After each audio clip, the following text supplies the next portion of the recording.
Where are you guys at? So we are. That it was, I mean, I really got there, there wasn't anybody here. Pretty good.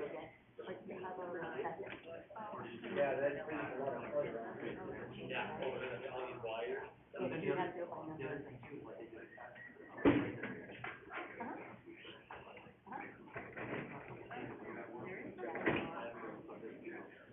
Yeah, that's probably gonna be my best.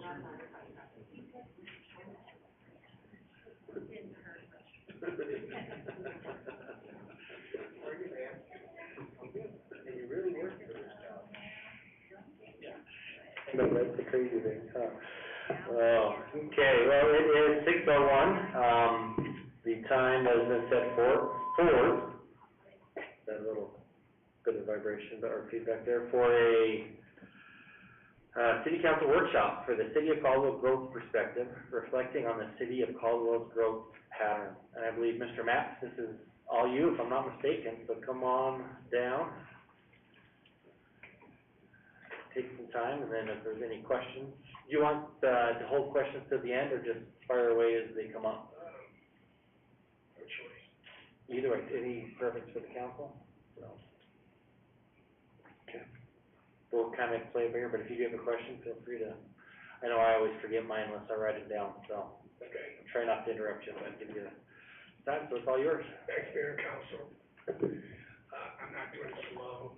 I have my team, actually not my team, our team. So we're talking this evening regarding growth in Caldwell. We have our slides. The game hasn't started yet. It doesn't start yet. I wish that's what I was doing.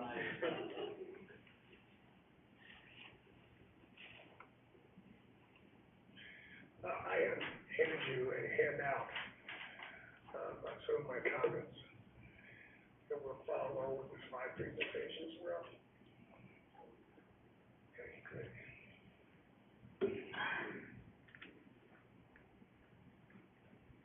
Well, to start, I believe this is my third time I've gone growth spurt since I started as a planner back in years past. In Pocatello, 1976 to 1980, and then Boise from 93 to 2008. And then now, I grew family started about 2019. This is what we're looking at today.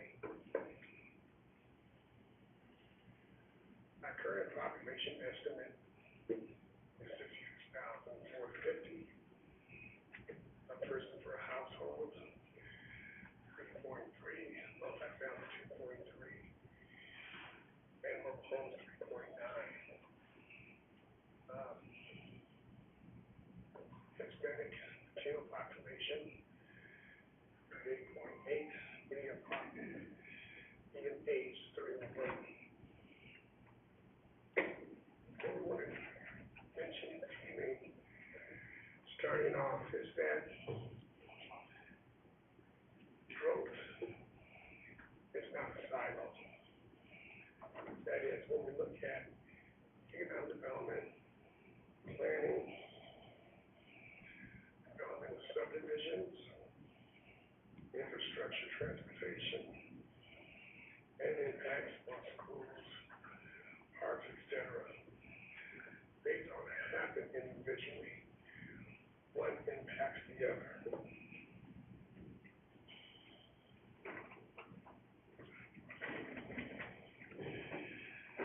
When we look at our population growth, as it is right now, at 3.3 dwelling units per unit, and based from 2019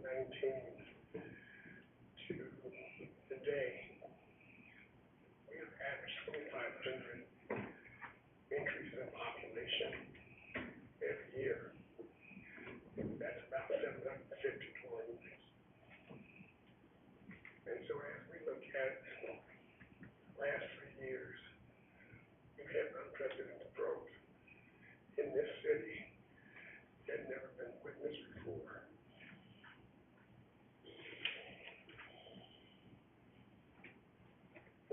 interesting too is, reading a report a couple of weeks ago in the states of California, Oregon, and Washington, their migration into the states has been 70% of people moving from one city to another, and 30% coming from outside the state. In Idaho, it's just the opposite. 30% of the people who are coming into the state, 30% are traveling from one city to another. The information we have from school districts, that Valley View has had a 8.3% growth, Caldwell 0.6, and Mammoth 3.3. Now, in planning terms, when we look at effective growth for parks, we look at 1 acre per 1,000 population increase. For police, 1 police officer per 1,000. It doesn't include equipment. Fire, 0.7 firefighters per 1,000. Doesn't include equipment. And then fire stations is 1 per 20,000 population. So that's just a brief background on some of the demographics. If you have more information, what I'm giving to you. Our next speaker is going to be William Morales. He's going to talk about growth in relation to jobs and economic development.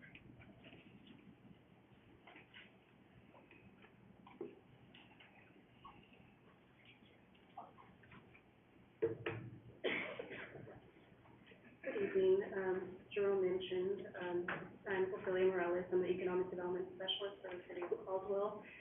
Steve Jenkins, unavailable today. He's doing some training in Pittsburgh. So I'm going to go ahead and talk a little about economic development and how that plays a role in our conversation today. So in economic development, we like to say that we care. We create, attract, retain, and expand. The primary mission of the Caldwell Economic Development Department is to encourage economic growth in the Caldwell region that will create diverse, quality jobs and provide a strong financial basis for a healthy community. We do this by embracing both small and large businesses and entrepreneurs. The department focuses on retaining existing businesses, attracting new businesses, and assisting in expansion of current businesses.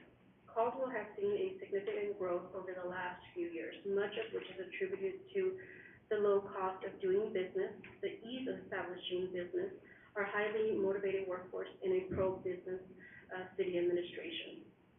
As we continue to grow, we will need more housing, infrastructure, schools. And if we don't provide that, someone else will. And I'll talk a little bit more about that as I continue sharing some of this information with you all. In economic development, we don't do this alone. We partner up with Idaho Department of Commerce, Idaho Department of Labor, the Workforce Development Council, and Boise Valley Economic Partnership. I have worked at the Idaho Department of Labor, just to kind of give you a quick background on where I come from and the importance of economic development, really working with the Idaho Department of Labor. And I'm happy to answer any of those questions. As we work together as partners, we all have a common goal, and that goal is to increase economic vitality in our communities, raise the standard of living of the existing population. We focus on high-wage, high-growth industries. Part of my job when I was at the Idaho Department of Labor was really to focus on those pipelines. As a state agency, along with the governor, we focused on advanced manufacturing, technology, and healthcare. My role was focusing on the healthcare industry because of those high wages. So who do we speak with when we work in economic development? We make connections with site selectors, brokers, developers. And just for your understanding, consultants, firms that provide professional project, location services to companies contemplating expansion, relocation, or consolidation of their businesses. So we get calls, I would say on a weekly basis from these individuals. Last week, we had a visit from Cushman in Wakeville out of Arizona, wanting to really get a better understanding of what's happening in our community and how they can also come into our community. So what are they looking for, and are we only competing, is it just Caldwell and Nampa? We're competing not only locally, meaning the Treasure Valley, but state of Idaho, we're also competing nationally. We have a project right now that we are competing against another state. And so what are they looking for? And when referencing these contacts by collectors, I'm referencing industrial, projects. They're looking for logistics, highway access, rail, airport, road infrastructure, shovel-ready land, proximity to major markets, incentives, the flexibility of the city, workforce and housing for their employees. They're also looking for demographics, age. As Jerome mentioned, our median age for Caldwell is 31. That is one thing that we can say that we market quite a bit because we have a workforce that's ready to work.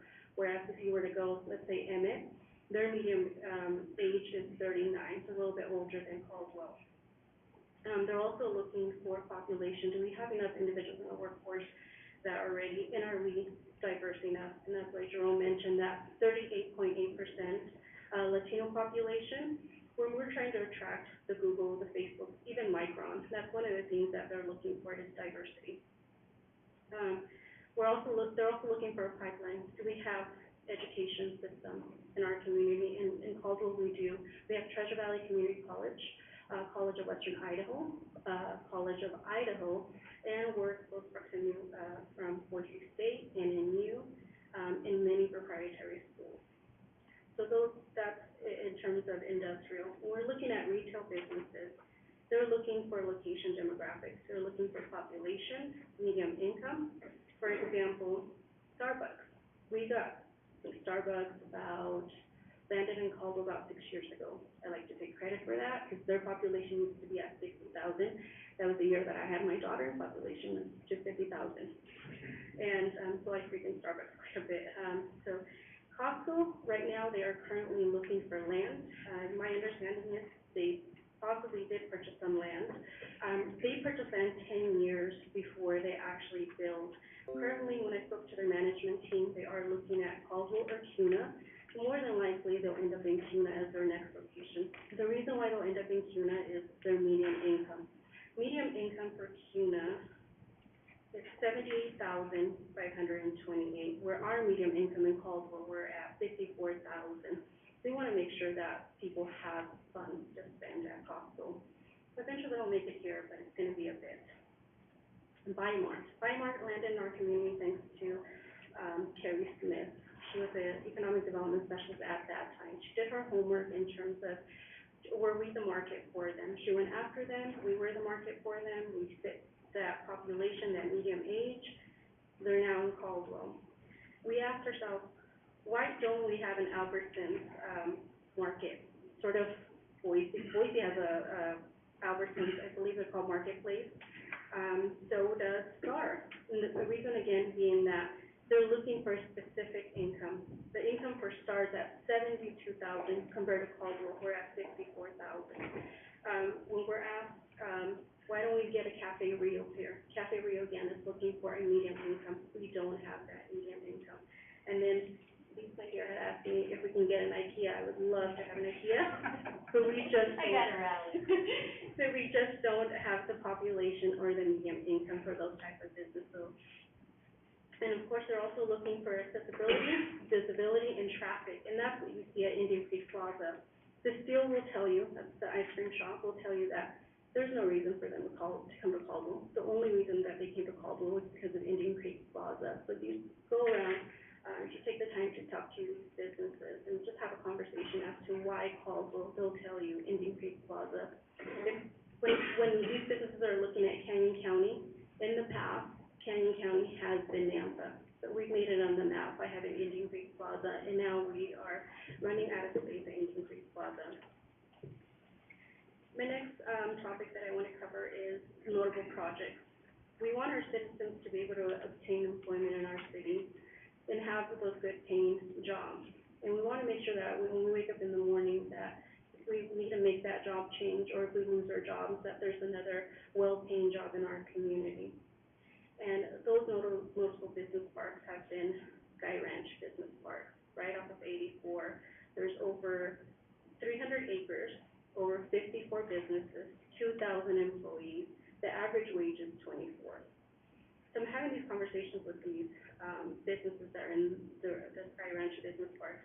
The reason why they located there was because of I-84, the lanes coming right off of the 5 lanes off 84, and the shovel-ready land that was available to them.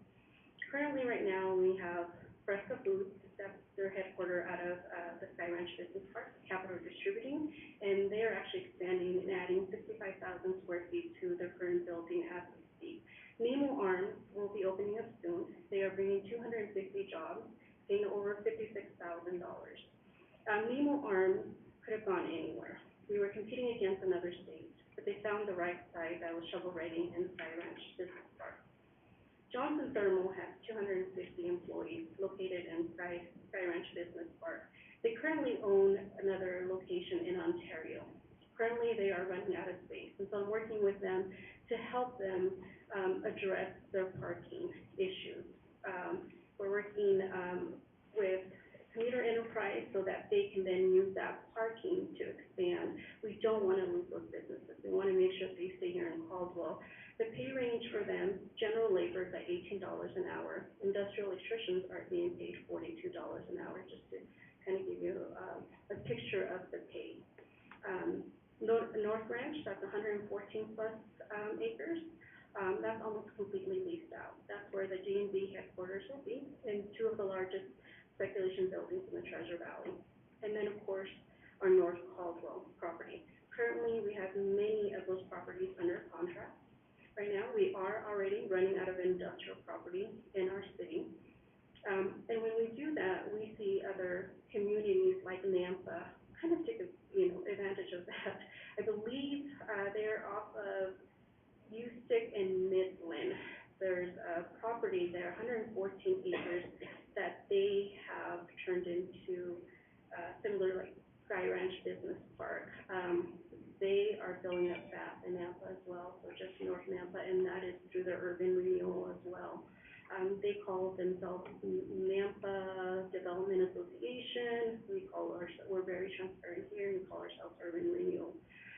So if we don't have those business parks here, they're gonna be created elsewhere. And then lastly, I wanna end with our downtown Caldwell, Indian Creek Plaza. And just to go back, these are all urban renewal projects. Indian Creek Plaza was a struggling commercial district, and it's now turned into a thriving destination. Just last year, 267 events and activities happened at Indian Creek Plaza. We have 210 estimated visitors at the plaza, 46,000 ice skaters at Indian Creek Plaza, 68 earned news stories, 25,000 social media followers on Facebook and Instagram, 188,000 visits to Indian Creek Plaza website. And just last month, I received a call from the town of Astoria in Oregon, wanting to know how did Caldwell do this, and how can we help them? So it's good to get those calls. It's good to work with our other partners in our community. It's good to have these partners at the Department of Commerce, Idaho Department of Labor, the Workforce Development Council, and the Boise Valley Economic Development. Because again, all we want is to have those viable wages industries in our community so that we can thrive together. And that's my portion. Next is Debbie. And she'll talk about housing.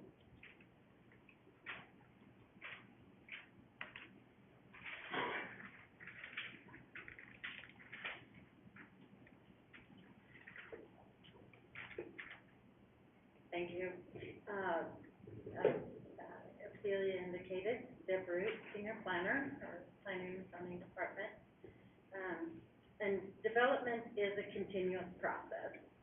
We've had some applications before you, and there was some hesitation in approving those applications, especially as there were more dense development on some smaller parcels. But, we need to be clear and informed about the development process and how that takes place, and that it's continuous, and that many of these, houses that are being built today were approved years ago, you know, a minimum of 2 years ago, and more than likely 2 to 5 years. And, also what we're seeing built out today are developments that were approved back in the early 2000s to mid-2000s and were time extended, and those developments being completed. If those developments were not in process and being able to fill in the gaps of the process, the city would be much further behind in housing starts than what we currently are. What I found when running the numbers was that, we had about 3,000 lots that were time extended, and we have about 4,000 new lots. We've had, about 4,000 lots approved through the, final plating process since from 2016 to 2022 currently. So we still have about 4,000 lots that are somewhere. They're approved through the preliminary plat process or time extension process, but not final platted. So they're in this process of development from 2016 to now. And so without those lots continually being in process, we would hit a gap. So as you look at development and the development that's occurring and the applications that are coming forward to you, it's important to realize that the development process is a long process. There's a lot of planning that goes into, purchasing and putting those properties under contract. Prior to us ever even receiving an application or a concept plan coming in the door, these developers are doing the research, purchasing the property and getting ready to do those things, getting a concept plan to us that then takes, 6 months to a year to get through a hearing process, a design and hearing process, and then approximately 2 years before they ever get actual construction on the ground with those projects. So if you keep that in mind, we have to, be sensible about what comes through the application process and what's coming before you. But we also need to recognize that these developers, most of these projects have been in process. They're being, really thoroughly vetted through our beginning processes and things. And so just keep that in mind as we review these projects. You do have some much denser projects headed at you. And with this tremendous growth that we're experiencing, density is a key factor in providing all of the types of housing units that our community and that the growth is needing in our city. Multifamily development should occur in the cities. It should occur near high traffic roadways. It should occur where there are services available, and that means medical, food, grocery, all of those kind of types of services. And so that has to happen within our city. We have to also encourage our city and our developers to provide continue to keep that frontage, commercial frontage, which we've changed the ordinances to kind of stop that leakage, so that we have a place for those services that are going to be needed for all this exponential growth that we're having to occur. But high density needs to occur in the city. We need to not be sprawling out into our impact areas and county resources as we move along through this process. And we're going to see more of that. We're going to see smaller lots, townhomes, patio homes, more multifamily units in different configurations that, keep an open mind and keep them considering it.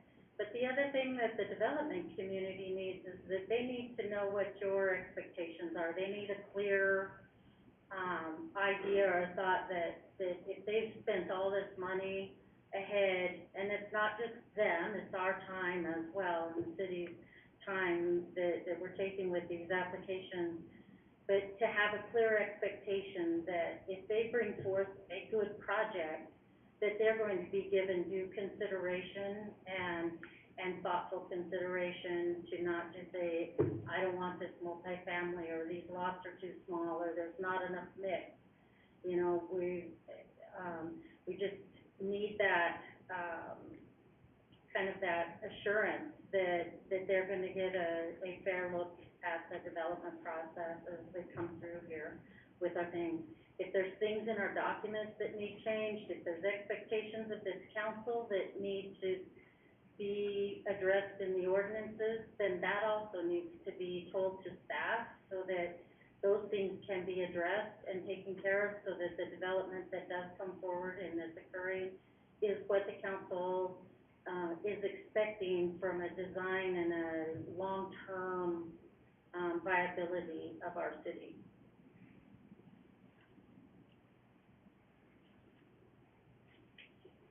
As I indicated, the development process it's a minimum of 2 years for a preliminary plat to come to a final plat stage once it's approved.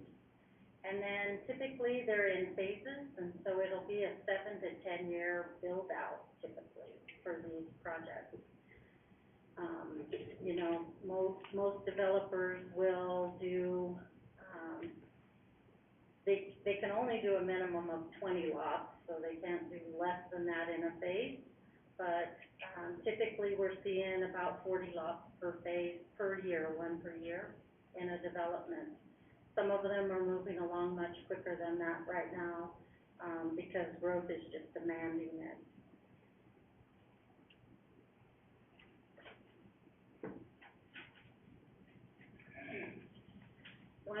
One issue that's coming up right now in our development process, and we've, started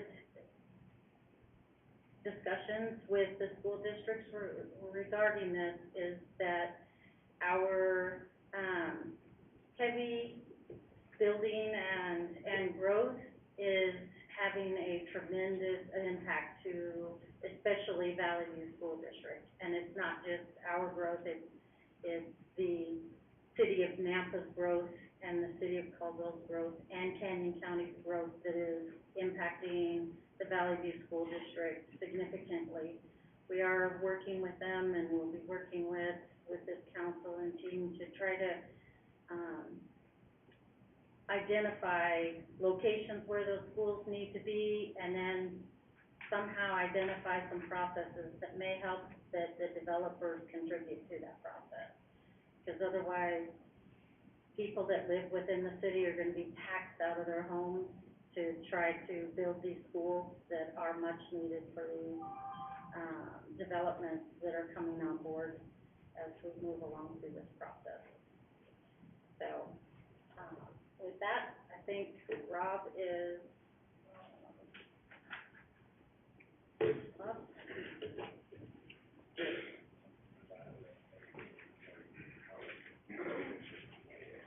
Thank you. In case you don't know me, I'm Rob McDonald. I am the city engineer. And Mr. Mapp asked me to speak just for a couple minutes on infrastructure with regards to development. Development, as you all know, has been record-breaking. I think for the last several years, last couple years at least, we've been averaging somewhere in the neighborhood of 800 to 900 residential permits a year. And so that gives you an indication of how many people are moving into Caldwell. Development, code helps us enforce that development for the most part.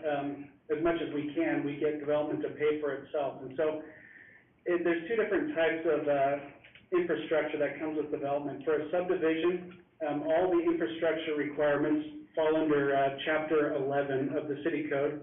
And then for single parcels, or simple lot splits that decide to develop, they have infrastructure requirements that fall under chapter 12. And so, in a subdivision, for example, when they develop, they are required to build all the roads within their subdivision. They're required to build all the frontage roads that are around the perimeter of their subdivision. They are required to pull water and sewer into their subdivision and then run it in the arterials or collector roads adjacent to their subdivision, so they're running their utilities to and through. And they are required to add turn lanes and comply with everything that's in a traffic impact study if one's required. On a single lot development, they also have the obligation to do frontage improvements. And this could be applicable for a commercial property, or even a residential property that's a single lot in an older, part of town. They still have frontage improvements and requirements, but in that case where it's a single lot, city council does have the authority to waive those, defer those. So that property owner is still on the hook, but they do not have to be done immediately. And many times that, the deferral agreement is only applicable to properties where, you know, we wouldn't ask someone to put curb, gutter, and sidewalk in if they're out on some road where there is no curb, gutter, and sidewalk anywhere in that vicinity. And so those are the two sections of code that dictate everything we do, but generally, Chapter 11, the subdivision ordinance, is very clearly outlined in the manner that a subdivision develops. Every development that comes in, every development that generates more than 500 vehicle trips per day is required to contribute mitigation to the city. So this is, the city of Caldwell does not have a traffic impact fee. Instead, what the city has is something called traffic mitigation. And this is the mechanism where when a larger development comes in, they have to do all their frontage improvements. But then in addition to that, depending on the vehicle trips that they generate, they will also have an additional obligation to make an improvement at some location that's outside of their project. And so it could be on an intersection close by, or it could be additional turn lanes or something like that, that's typically identified in a traffic impact study. The traffic mitigation has some flaws, and because of that, it's been in place since before I was at the city. We are actually preparing to move away from traffic mitigation and go to a traffic impact fee. The problem with mitigation is that it's a little harder to, from a management standpoint, it's harder to find projects specifically for a developer to go complete that are outside of their project scope, simply because the mitigation has a specific value, and that can get tricky for staff. Developers do have the opportunity to contribute those funds in lieu of doing an improvement, and that's generally what we see, because it's easier for them to contribute the funds as well. As we get those funds from the mitigation, we pool those funds, and then we can do larger projects, major intersection projects. The traffic mitigation, though, as I mentioned, is going to be going away. The city started last year with the process of reviewing our full transportation plan, and we have Kittleson and Associates, a transportation engineering firm that's basically looking at our full transportation plan. And the objective here is that they will go through, look at all of our road networks, all of the classifications, and determine if that's all adequate for build-out in the year 2050. In addition to that, once all of that's complete, they will identify all the needs that the city has at specific intersections, growth-related needs.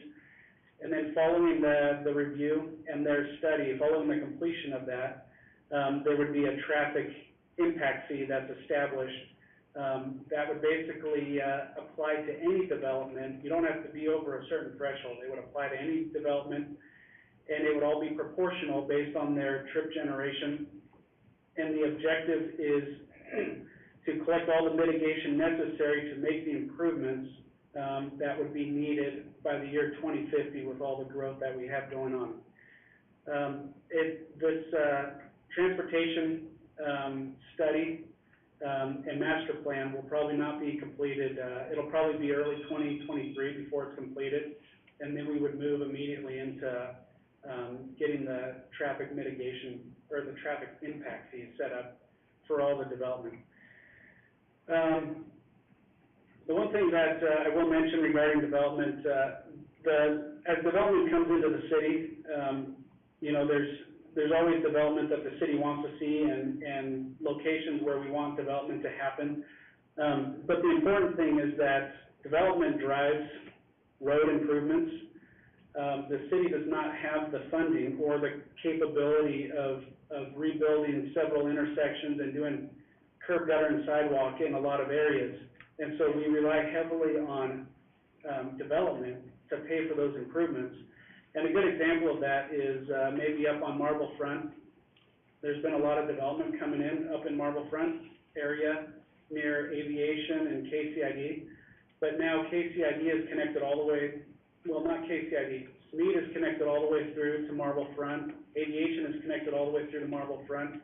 A lot of frontage on Marble Front has been completed. Some of those improvements have been from the school district. And so every development that comes in is contributing to that transportation plan and those improvements. And so, when I always cringe a little bit when we have, you know, a hearing going on, and then there's people, you know, the people in the audience that come to protest the development. And I want you to know I certainly respect the protest that everybody has. Everybody has the right to protest.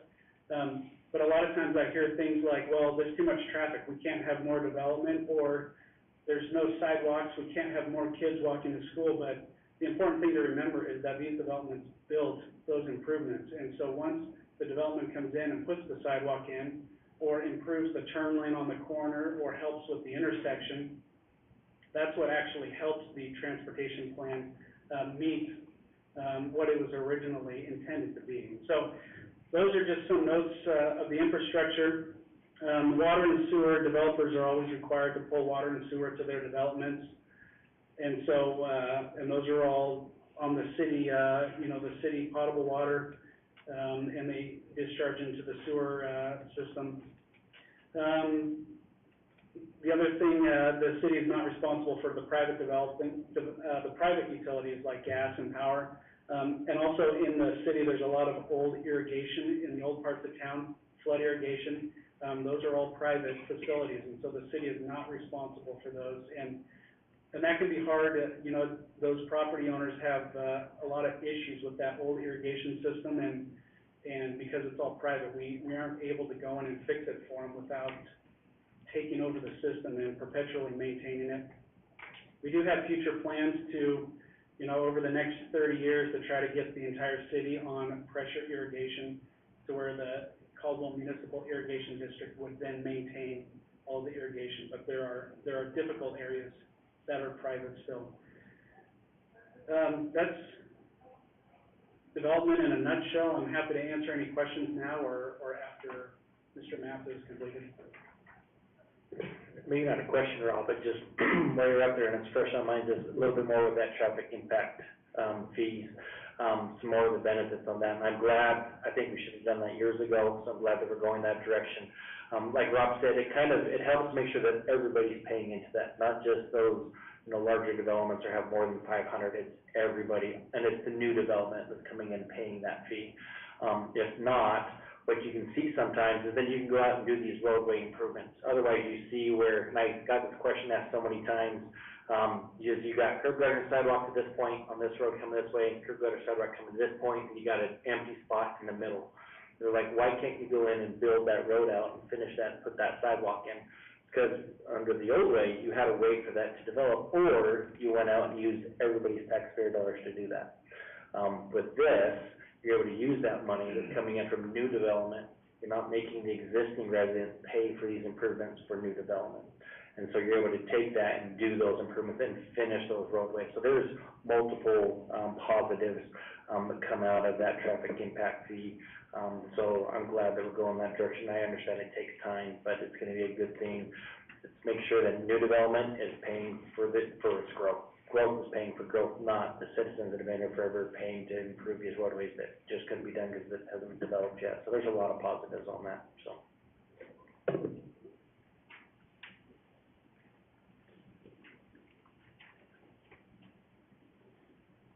So Mayor, if we could just, in closing,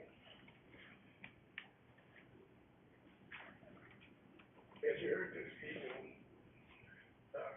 talk about the four major aspects of growth. Let me just do a quick summary.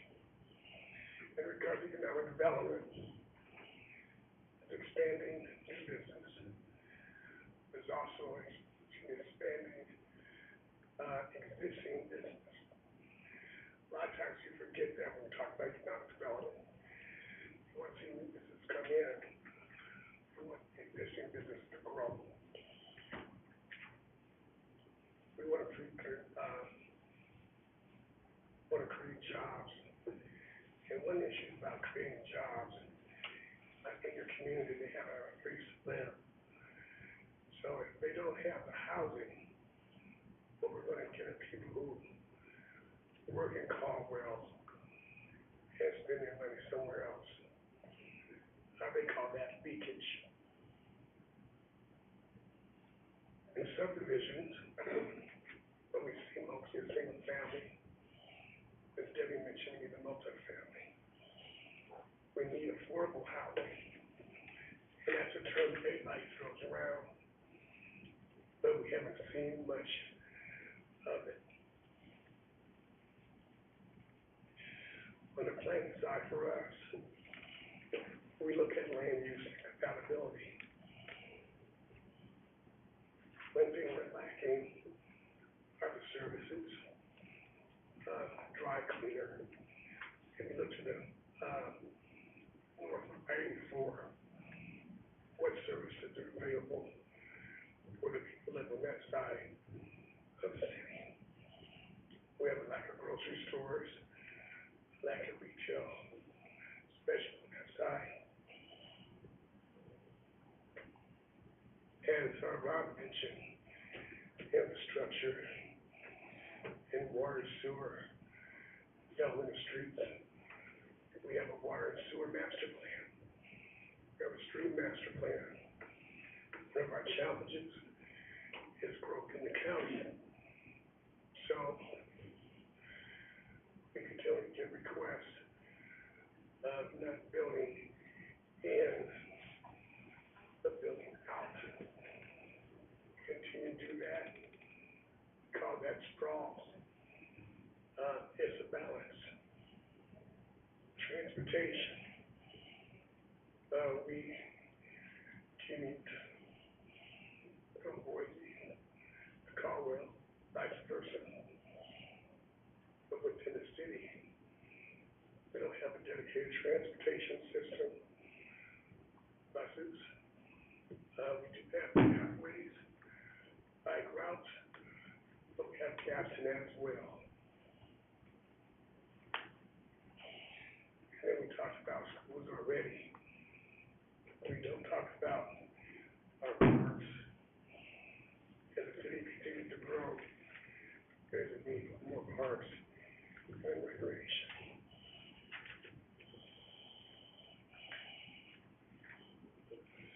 So, what do we do?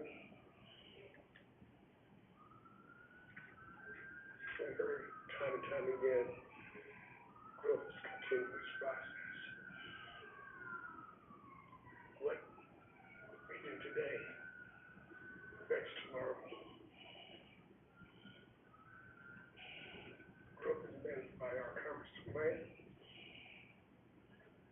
planning for future streets, creating sewer water master plans, and following those. Alfredo mentioned road-ready projects.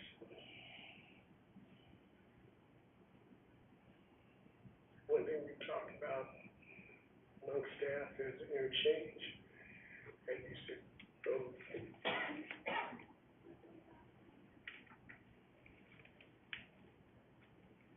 I think one important piece that Jimmy mentioned, I want to emphasize, that the council, informs the development community of what your expectations are. Since I came on board in 2019, I've told all developers, it's to bring your best product. We weren't getting that for a while. I think they've learned that lesson. That you can build in Boise, Maria, or Napa, but build it here. So that's our quick overview in regards to, growth in Caldwell, our growth perspective. We stand for any questions. Any questions from any council members for Mr. Mapp or Mr. McDonald or Ophelia or Debbie? Any or all of the above? Yes, Councilor Stoddard. I guess just a blanket statement, all this growth at what cost?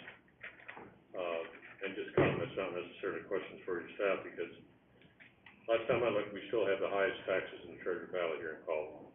I don't think that's changed any. We have overcrowded schools that we haven't taken care of, and I think part of that's probably the policies in the past relative to impact fees and those kind of things. Infrastructure, a lot of our main arteries, need to be refurbished. If you just look at 10th Avenue from Karcher Road, down to maybe Ustick, maybe a little bit further than that. I mean, it's just like a roller coaster on that road, and there's a lot of roads like that here in the city of Caldwell.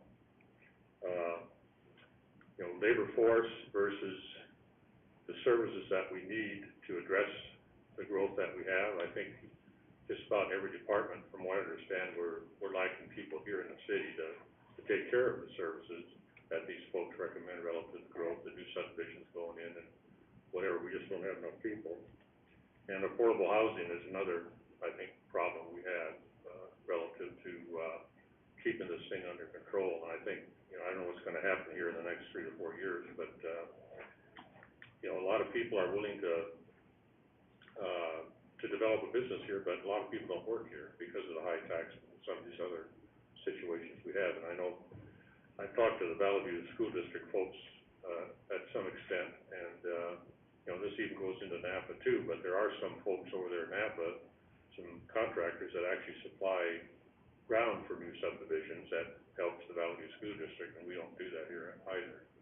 So, again, what expense are we willing to, absorb relative to our growth? And I had a comparison here, when I gave a presentation to the Urban Renewal Agency, this past month. My taxes are a little over $4,000, and I compare that to, another place over Meridian. Same house size, same property size, theirs was $1,900. I don't live in an Urban Renewal Agency, area, and neither do they. So why are our taxes that much higher than theirs? And that's prevalent throughout the whole city. So I just think these 5 categories I mentioned, we need to get those under control before we really go forward with a lot more of this growth, because we're gonna get so far behind that, people won't wanna move here or live here because of those, problems that we might have. So that's all I have, Mr. Mayor. Any comments, Mr. Mapp or Mr. McDonald, or any other council members, or? I can tell you, just from experience, when I was on the council in Boise, there were a number of developers that actually donated land for schools. They actually donated, matter of fact, not only donated land for parks, they actually built them and then turned them over to the city. So I know it can be done. I don't know exactly the direction the council wants to go. I don't know, on some of that you can do, there's density bonuses you can work out in your code to allow for that, for, if a developer donates so much acreage for a school, or if they do it for a park and build a park, so you can do, you know, like I said, density bonuses for that, to kind of offset to give them that incentive too, to help the schools out. You know, schools is a difficult issue. Impact fees, we cannot do anything with that. That's a state legislation deal. They were gonna look at it this year, and it just didn't come to fruition, unfortunately. So if we wanted to put in an impact fee for schools, we can't. We're not allowed to. So that needs to be legislation through the state on that. And so like you said, it's kind of, you know, that difficult thing, but, yes, Mr. Matt. I didn't interrupt. Oh, and so I'll just finish this comment and then go back to you. So that's a tough deal on that is, you know, we're hoping that maybe next legislative session, maybe they'll bring that back up for the impact fees for schools, so they can start doing that. And, it's not gonna be enough to build schools, but hopefully that could alleviate some of those, levies and things like that, to provide some money for that.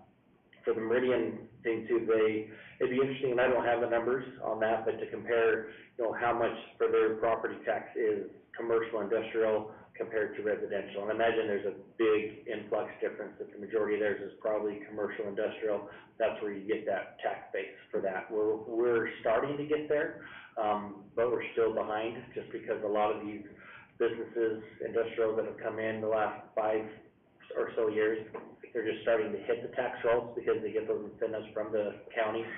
So hopefully once that starts to hit, we'll see that.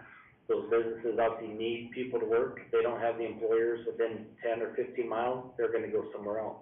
Because if there's a snowstorm, windstorm, like we had today, their employees can't get to work and it shuts them down, then it kills them for not that day, but for weeks on end. So they look at those things too. So it's very delicate balance, you know, on that. So it's not an easy decision, say, let's, you know, cut this off or let's add to this.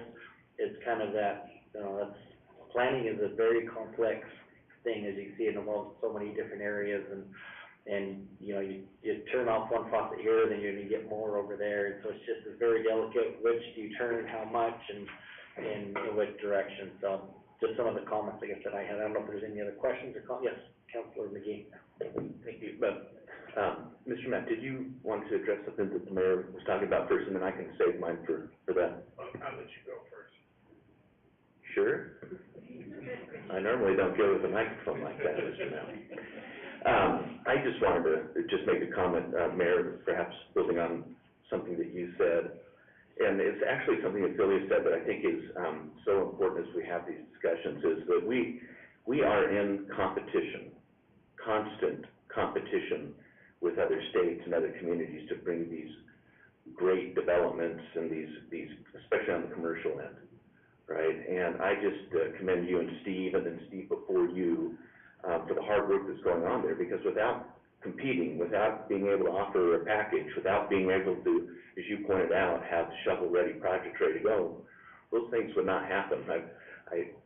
All of these great things that are happening in our community, whether it be the by Sneak Parkway, but whether it be Indian Creek Plaza, they do not happen by accident.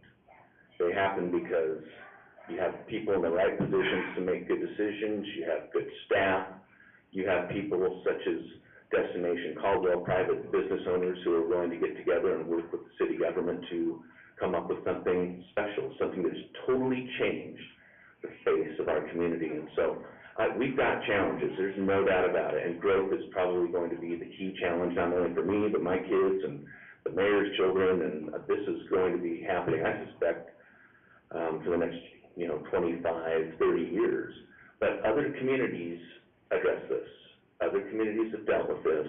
We are not the only ones who are dealing with a high level of growth rate, and I have a lot of confidence in our staff and in you, Mr. Mayor, in giving us the right direction, that we can make the proper decisions, that we can have our cake and eat it too, that we can grow, and we can grow the right way. And so I just want to say at the end of this, I'm excited about the things that are going on in Caldwell. I think Caldwell's heading in the right direction, and I'm excited about the growth and the development.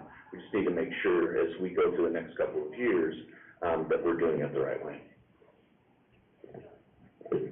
I was going to say that I started the Hearing Examiner in 1998. We had no growth. And I remember comments about It's definitely up in Caldwell, they were in competition with them. And them was getting all this, and Caldwell's not. Tables are turned. And we're in a situation. And as a planner, I keep pushing it back, really on us, is that we have to have the tools to be able to plan better. It's, we've been playing catch up since 2019, our department. And I'm not asking for anything special yet. But the thing is that, our staff has been working literally overtime to keep up with the growth that's going on. We don't have as much time to do what we're supposed to do. It's a planning and zoning department. What we've been doing the last 3 years is zoning. I'll leave it at that. Any other guests? I have two quick questions. The first one's for Deb, actually. If she wants to come back up. And this is really just a quick question, yes or, somebody else might be yes or no, but we talked about expectations for developers. So they come here and they present their plan and they have all their drawings and all that kind of stuff and whatever. And so we approved one and then like 2 weeks later, now it's on the market for sale, the land. And part of the listing says that, the Caldwell City Council had approved the zoning, the plat, it says, the annexation, zoning, and plats, based on what they presented, you know, the original developer. And then, so they can then take that and turn around and sell it, and so when the next developer buys it, do they then have to come back for approval, or are they just free reign, because we already approved it? Yeah, not typically. So, this is why development agreements are really important when we can put them in place, so that every developer and any subsequent owner of that property is accountable to what was approved by this council. Do they have to keep the same, like, drawings and all that kind of thing, or they can change it? Yeah, if they were to want to revise that plan or amend that plan, they would have to come back before the council to do that, especially if it were anything substantial. Well, that was my concern on, it wasn't this one, but the other one where we were having the zoning issue, and whether, you know, if in that case, then they could have done the same thing and just turned around and we approved it based on, you know, they said they were gonna have so many, units on there or whatever, and then they go around and, you know, sell it, now it's zoned for something else, and they build something completely different, they would have to come back and get that. Yeah, most of the time. There's very few projects at this point, that are annexed and zoned without an actual plan in place. We just don't bring them forward to the council. So. And then I had a question for Ophelia, just real quick. You were talking about some of the bigger businesses and what they require. So do we go to some of those bigger businesses and try to bring them here, or do we don't wait for them to come? No, absolutely. We try and go after those larger businesses, and we also work with our current business here to keep them here. So just an example that I gave was Johnson Thermal. Mm-hmm. They have property in Ontario. They can easily relocate because they need additional space to Ontario, but we want to make sure that our residents have those high-wage, high-paying jobs here in Caldwell. So I don't know how, like, recent our numbers are, or how often we look at those, but can we offer anything, to offset the population or the income that we have to bring in the Costco's or Fred Meyer's or whoever wants more of whatever? Because I had heard, and you can correct me if I'm wrong, that several years ago, one of those businesses, whether it was Costco or Fred Meyer, Winco, did try to come in, and then the city couldn't negotiate with them as far as like, water and sewer or something like that, so we turned them away. And that's kind of bothersome, but you're saying that they won't come because of population and income, but it sounded like they did. Well, we could put incentives at the table and say, if we provide you X, Y, and Z, will you consider us? One of the projects that's considering us right now, that we're waiting to hear from, we weren't on the radar at all. We didn't have what they needed. However, we said, if you come, we will work with you, our red carpet team, we'll do everything we can so that you can feel comfortable coming to our city. So yes, we could, but that would be a lot of incentives that you all would have to agree on for us to put together. So if you want a Costco, I'm happy to work on that, because I would love a Costco. I'll go check Costco. Very good. Okay, thank you so much for the questions, everybody. So that concludes our workshop for this evening. We will take a 3-minute break, and then we will plan on beginning. We'll be a little later on beginning, but a little time to stretch legs and get ready for the next part.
out this evening for our city council meeting. We are a few minutes late, we apologize for that. We had a workshop before this to discuss, the growth patterns of the city of Caldwell. We appreciate all those that were here in attendance for that, and those that presented, staff that presented in regards to that, and the information that we learned. So we will begin this, city council meeting by an invocation offered by Reverend Brett, I should have practiced, Siegelkopf, thank you very much, of the First Baptist Church, followed by the Pledge of Allegiance to the flag. So if you please stand for the prayer and then remain standing for the Pledge of Allegiance.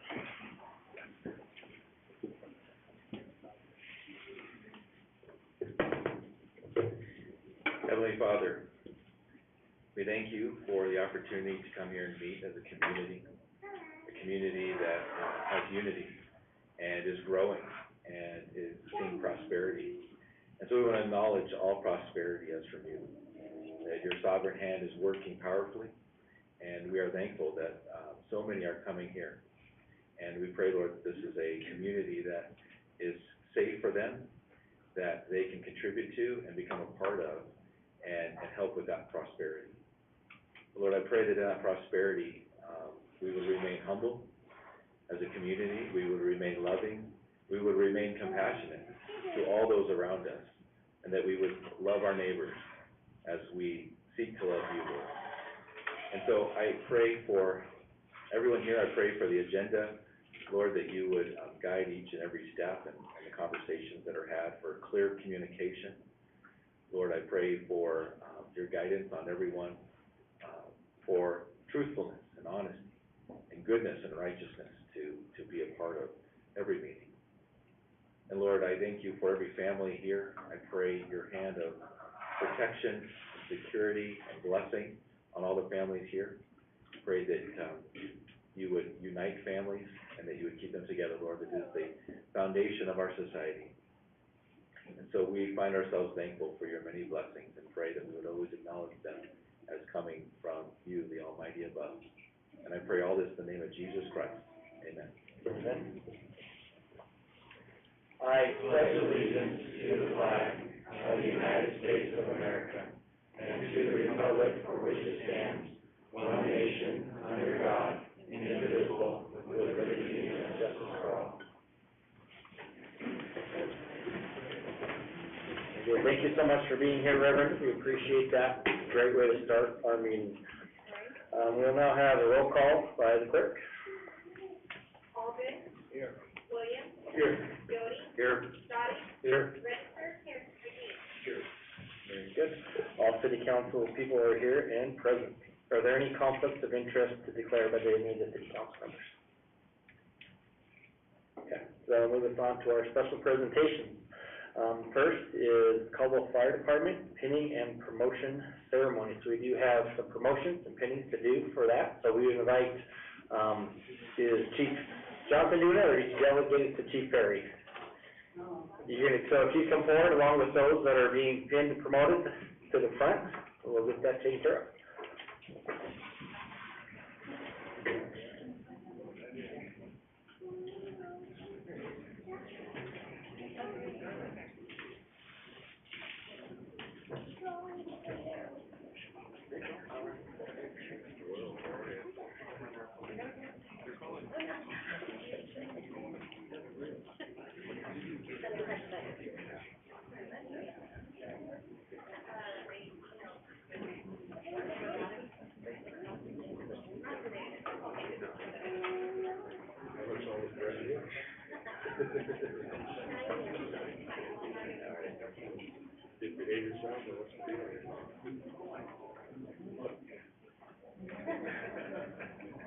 Okay, so our first is Mr. William Gray, being promoted to captain, so if his wife, please come forward.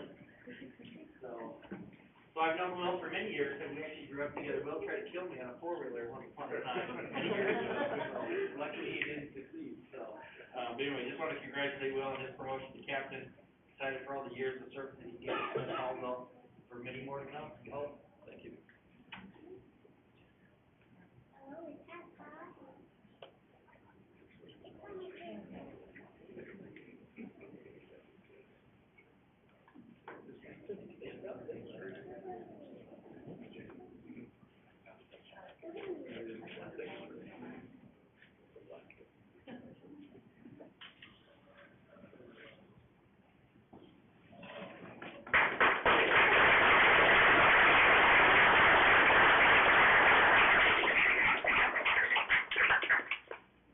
Toby Robinson for promotion to engineer.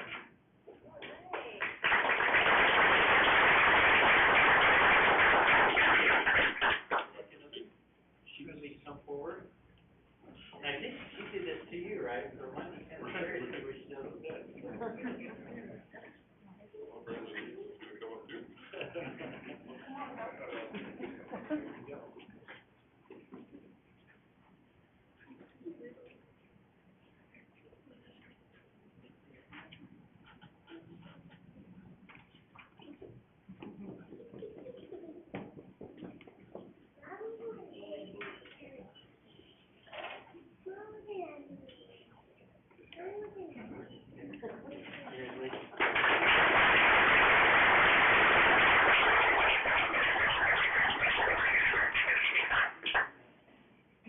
And then Chad Vineyard, promotion to engineer also.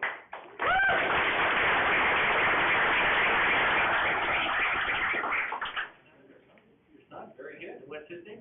Daniel, very good. Yeah, he does, so come on up. Time to get the payback on all the rallies.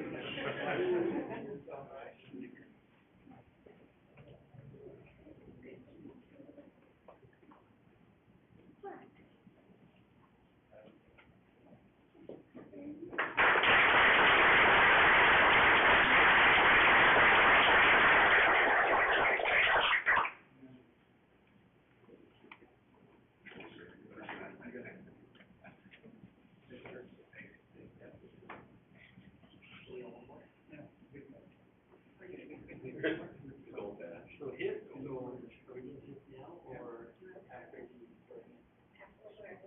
So we'll do this next week. We're gonna hold on to this one for the very end, so. For another 2 minutes. You guys already voted on it, so. You need to get that done,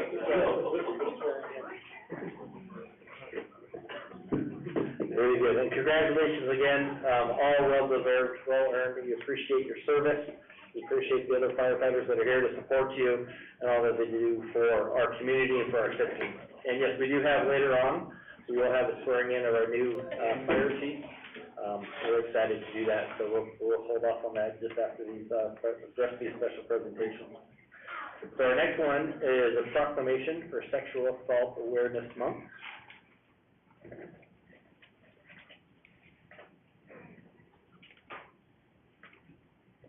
So I'll read this, and then I know that I saw, yes, Kim is here tonight, so if you wanna, after we read this, you wanna come forward, just say a few words, you'd be more than welcome to do so if you'd like.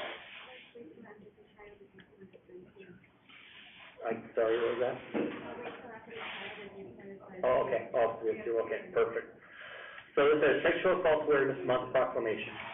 Whereas every 73 seconds, another American is sexually assaulted, and whereas sexual violence is a serious and complex public health problem, and whereas 94% of sexual assault victims experience symptoms of post-traumatic stress disorder during the 2 weeks following the rape, whereas only 230 out of every 1,000 sexual assaults are reported to police, and whereas by promoting social norms that protect against violence, teaching skills to prevent sexual assault, providing opportunities to empower individuals, we can create protective environments that support survivors and hold offenders accountable. Now therefore, I, Jerem Wagner, Mayor of the City of Caldwell, do hereby proclaim April 2022 as Sexual Assault Awareness Month in the City of Caldwell and urge all citizens to become a part of community efforts to make our community safe.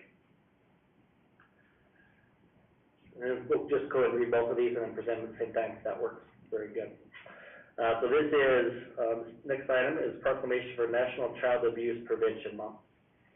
It says, whereas in 2019, 3.5 million reports were made to Child Protective Services, and whereas the increase in the number of children who are reported as victims of abuse is a major driver for finding solutions within the community, and whereas our children are our most valuable resources, and whereas the lifelong effects of child abuse can be devastating to the victim, and whereas protective factors within the community reduce or eliminate risk and work to promote the social, emotional, and developmental well-being of children, and whereas we acknowledge that we must work together as a community to increase child abuse awareness, and to continue to promote the social and emotional well-being of children and families in a safe, stable, nurturing environment. And whereas prevention remains the best defense for our children and families. Now therefore, I, Jerem Wagner, Mayor of the City of Caldwell, Idaho, do hereby proclaim April 2022 as National Child Abuse Prevention Month in the City of Caldwell, and urge all citizens to work together to eliminate child abuse in our community. Is that it?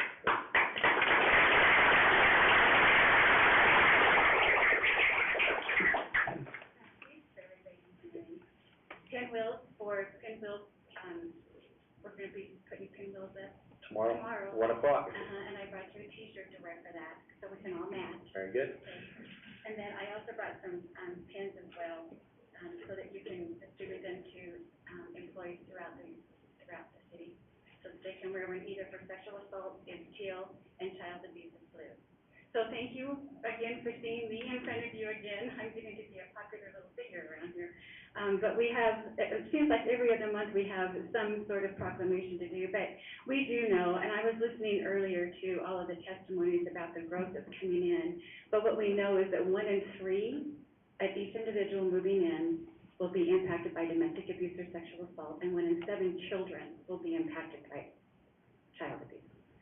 We are the only full-service program in Canyon County to provide those services with shelter, housing, and all of the other support services that we offer. So that burden lies really heavily on us, and so we're here to help support all of that.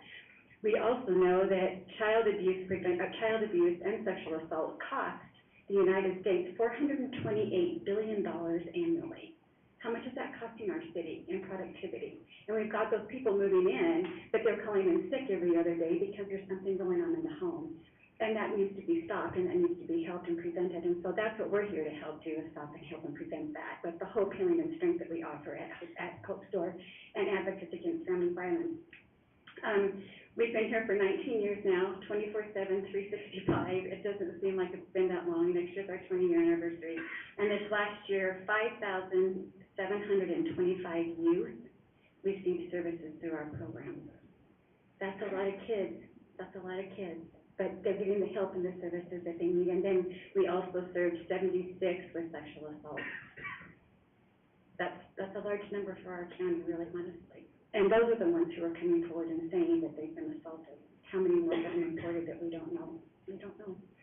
But thank you, city, for having us be a part of the city and for allowing us to continue the work that we do and for being a part of who we are. Thank you so very much. And thank you for what you do, so, and all of your staff, so. Yeah, and we need more staff. We're gonna need more staff. But we have the Clothespin project coming up, and that's for sexual assault awareness. And that's coming up April 14th at our community center, and you can come down and, make a T-shirt for the clothesline, for anybody who you know who has been assaulted. And then we also have Denim Day coming up April 27th. Everybody wear your jeans, call us, we'll come take a picture of everybody so that we can get it posted for Denim Day, for sexual assault as well. Thank you so much. Thank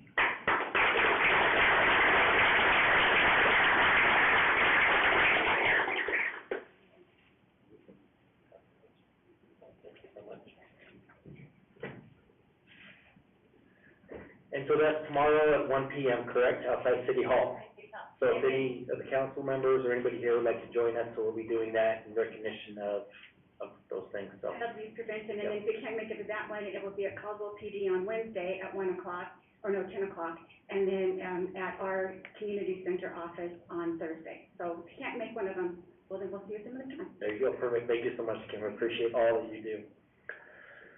So we have one more proclamation for Week of the Young Child. So, whereas the Idaho Association for the Education of Young Children and the City of Caldwell Youth Master Plan are celebrating the Week of the Young Child, April 2nd through the 8th, 2022. And whereas we are working to promote and inspire high-quality early childhood experiences for our state's youngest citizens that can provide a foundation of learning and success for children in Caldwell, Idaho. And whereas teachers and others who work with or on behalf of young children birth through age 8, who make a difference in the lives of young children in Caldwell, deserve thanks and recognition. And whereas public policies that support early learning for all young children are crucial to young children's futures and to the prosperity of our society. Now therefore, I, Jerem Wagner, Mayor of the City of Caldwell, Idaho, do hereby proclaim April 2nd through the 8th, 2022 as the Week of the Young Child in Caldwell, Idaho, and encourage all citizens to work to support and invest in early childhood. And do we have a representative here for this? No. That would go to County Clerk. So there you go. There you go. Thank you so much.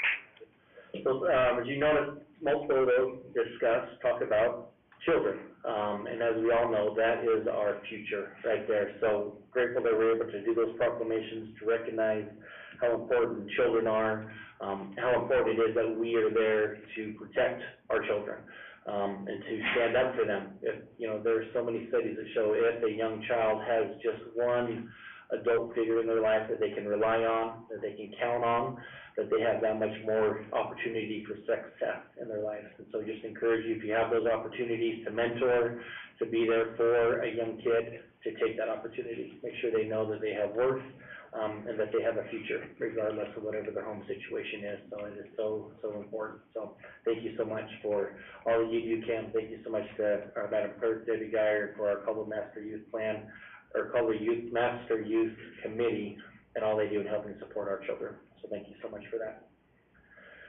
So that moves us to audience participation. Is there anyone in the audience that would like to address the council on an item that is not on the agenda this evening? Yes, please come forward, and if you can state your name for us, and then you have 5 minutes. Hi, I'm Dave, and I just had a couple of questions for the impact fees that you guys are doing. I'm super excited about that.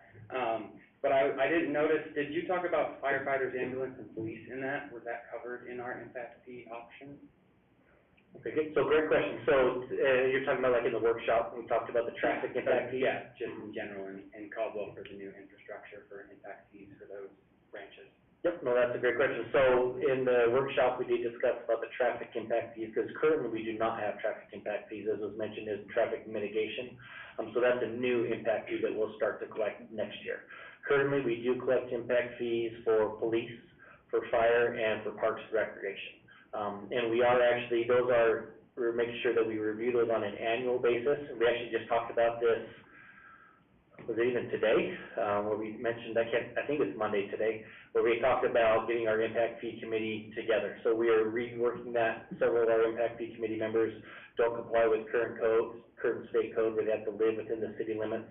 So we are actually, and I was actually gonna email the council, so I appreciate you bringing that up. So if you have suggestions, ideas, on thoughts on people that would be good for that impact fee committee, please let me know. We wanna get them together, so that we can get them together as soon as possible to start reviewing that. So yeah, that's something that we're definitely reviewing. We want to make sure that those impact fees are appropriate so that it can pay for, you know, new police stations, new fire stations, new vehicles, things of that nature. That new growth is paying for that, not the existing residents. So that new growth comes in, we have that. So we're definitely looking at that. The impact fee committee should be meeting, definitely by next month, and getting those new members on board for that. So yes, it's in progress. We have those impact fees now, and we're definitely looking at them to see if they're appropriate, if they need to be increased, so. And then, two other ones. So a question on the I believe it was last meeting, we talked, well, not we, you guys talked, we listened, about the plurality versus majority, and it was a bill, and so the public couldn't make suggestions, whether it was pro or against or neutral. Is there rules on why we do that? Like, for some stuff, it makes sense, like you have a budget, most of us don't care. I mean, I might care, but most of us don't care where the pennies are spent, as long as you're not being flagrantly foolish about it. So you guys pass those bills, we trust you faithfully to do it because we put you into office to do such a thing. But for some things of that severity where it would affect the next mayor or the future mayors, is that just not a thing where the public can come forward on bills that may be of severe impact to the public? Another great question, and I was actually not here at the last city council meeting, but there should have been public testimony. There was a quasi-judicial and legislative matters. Legislative are those that affect the policies and rules of the city, but you still have testimony at those hearings, so there should have been public testimony, if I'm not mistaken, and our attorney can weigh in on that, if we hadn't stolen his microphone. And again, I wasn't here, but there should have been an opportunity for public testimony on that, if I'm not mistaken.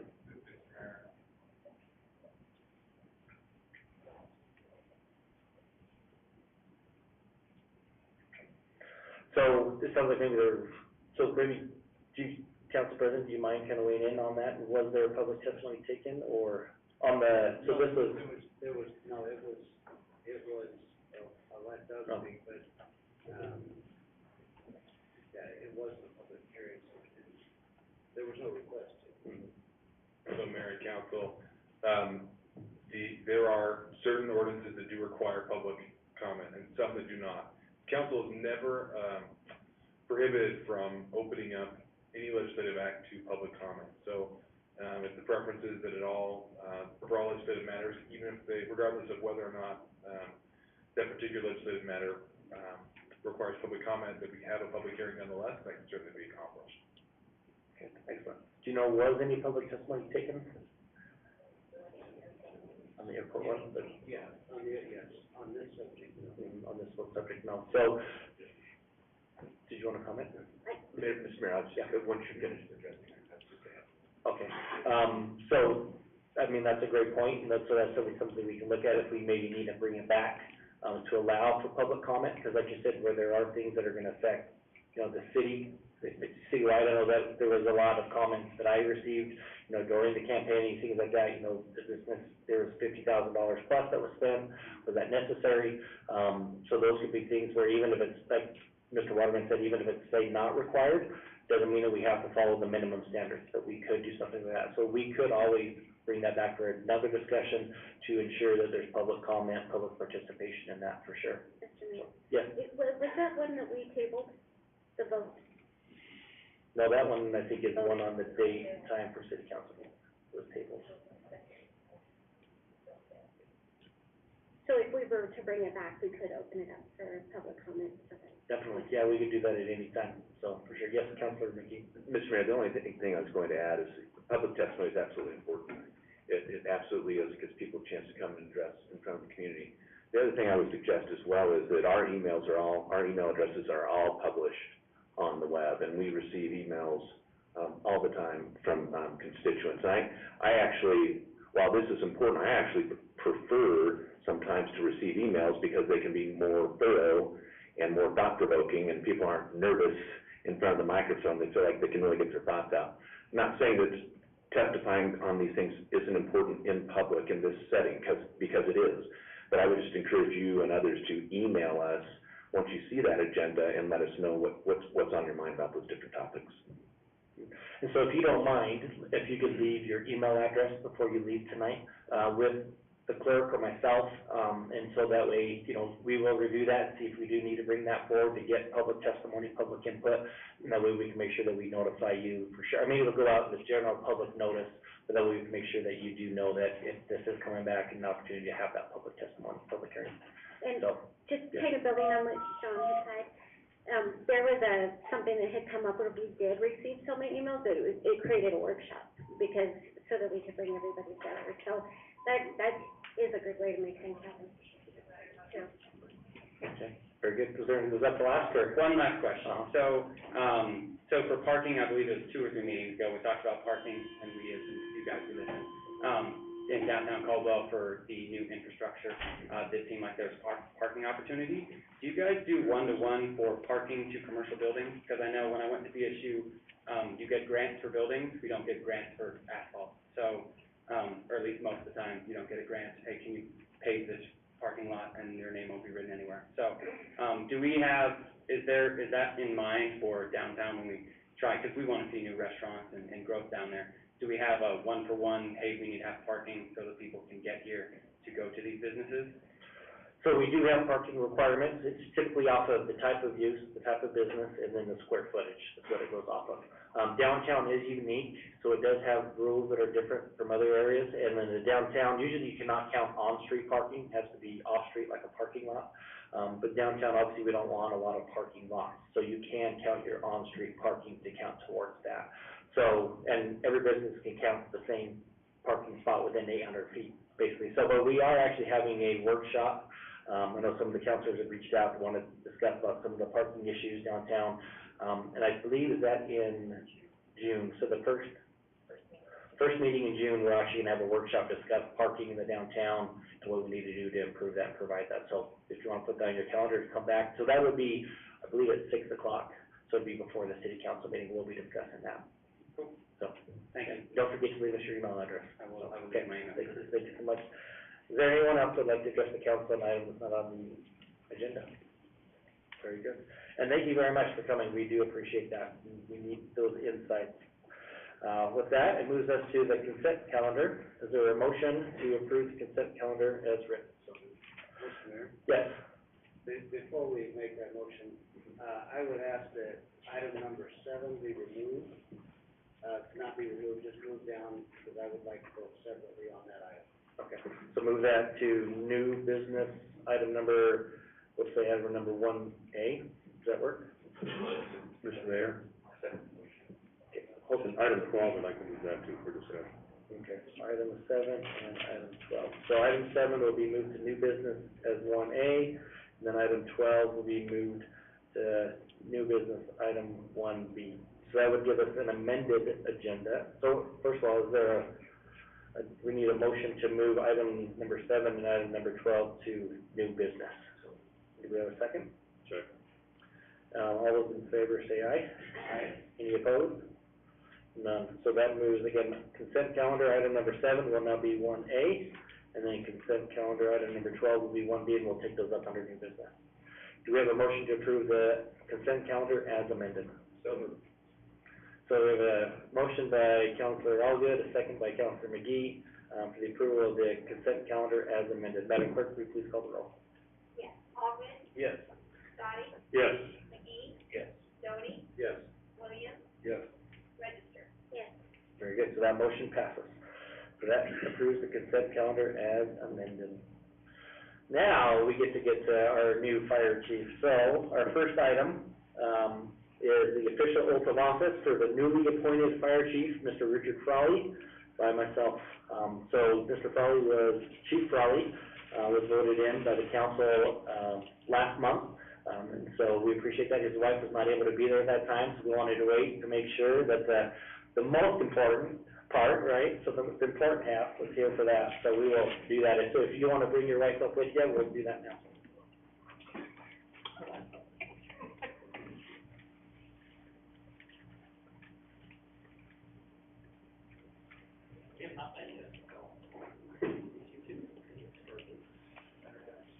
Yes, that's, we're smart, you're always, I just feel sorry for them, because they never get to say that, so. So if you'll raise your hand, just repeat after me. I, Richard Frawley. Do solemnly swear. That I will support the Constitution. Of the United States. The Constitution of the State of Idaho. And the laws, ordinances. Of the City of Caldwell. And that I will faithfully discharge. The duties of fire chief. Of the City of Caldwell. Canyon County, Idaho. To the best of my ability. During my continuance therein.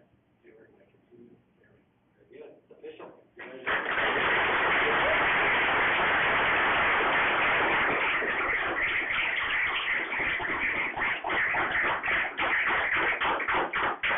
Now we get to do this part. Okay, so.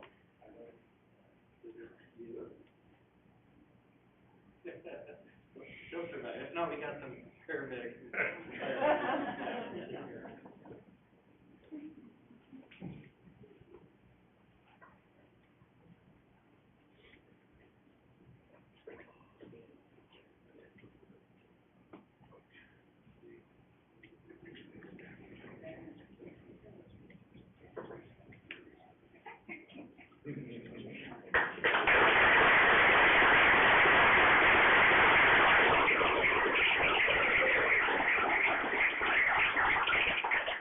thank you very much, Chief Fowler. If I could brag on Chief Fowler for just a little bit. So I was so impressed. I know as he went through the interviews, Mr. Gigray, I know as part of that interview, we appreciate him being on that, and I know some council members were on that as well. The president was on there, and then Councilor Doty also. And just thoroughly impressed them. And then we had the opportunity to sit down and meet, thoroughly impressed me. But what impressed me the most was when I was able to speak with the references that were provided, by Chief Frawley. I don't think anybody would have enough money to pay them off, as much as the good things that they said about our new fire chief. It just showed the character that he has, the desire to do the job, regardless of what it takes, the hour of the day, the location, wherever he's at, he wants to do the job that needs to get done, and I appreciate that. I'm excited what he's gonna bring to our fire department, and just so excited for that, and the great example he's gonna be for our firefighters, so congratulations on that. And also, a shout out to, to everyone in the fire department, but especially Chief Johnson, to Chief Perry and all those others that have stepped up. We've been very short-staffed the last several months, and we appreciate every one of you for what you've been doing and stepping up and helping to make sure that things were getting done, and timely, and keeping me involved in that when you needed to, and just getting the job done when you didn't need me in it. So thank you so much to everyone. We have a tremendous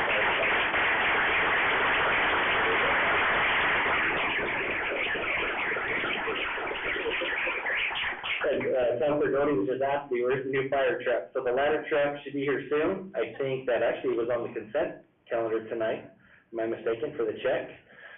So that we can get that up and get that thing down here. So it'll be here within the next few weeks and hopefully in service within the next few months. And we need some firefighters to man that, just so you know. So don't forget about that part. So anyway, congratulations again, so. Thank you.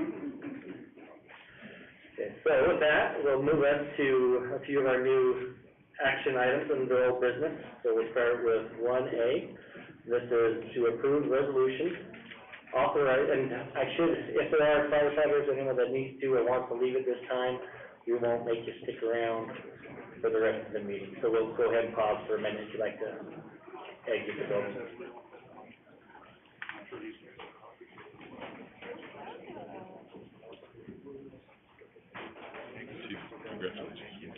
Oh,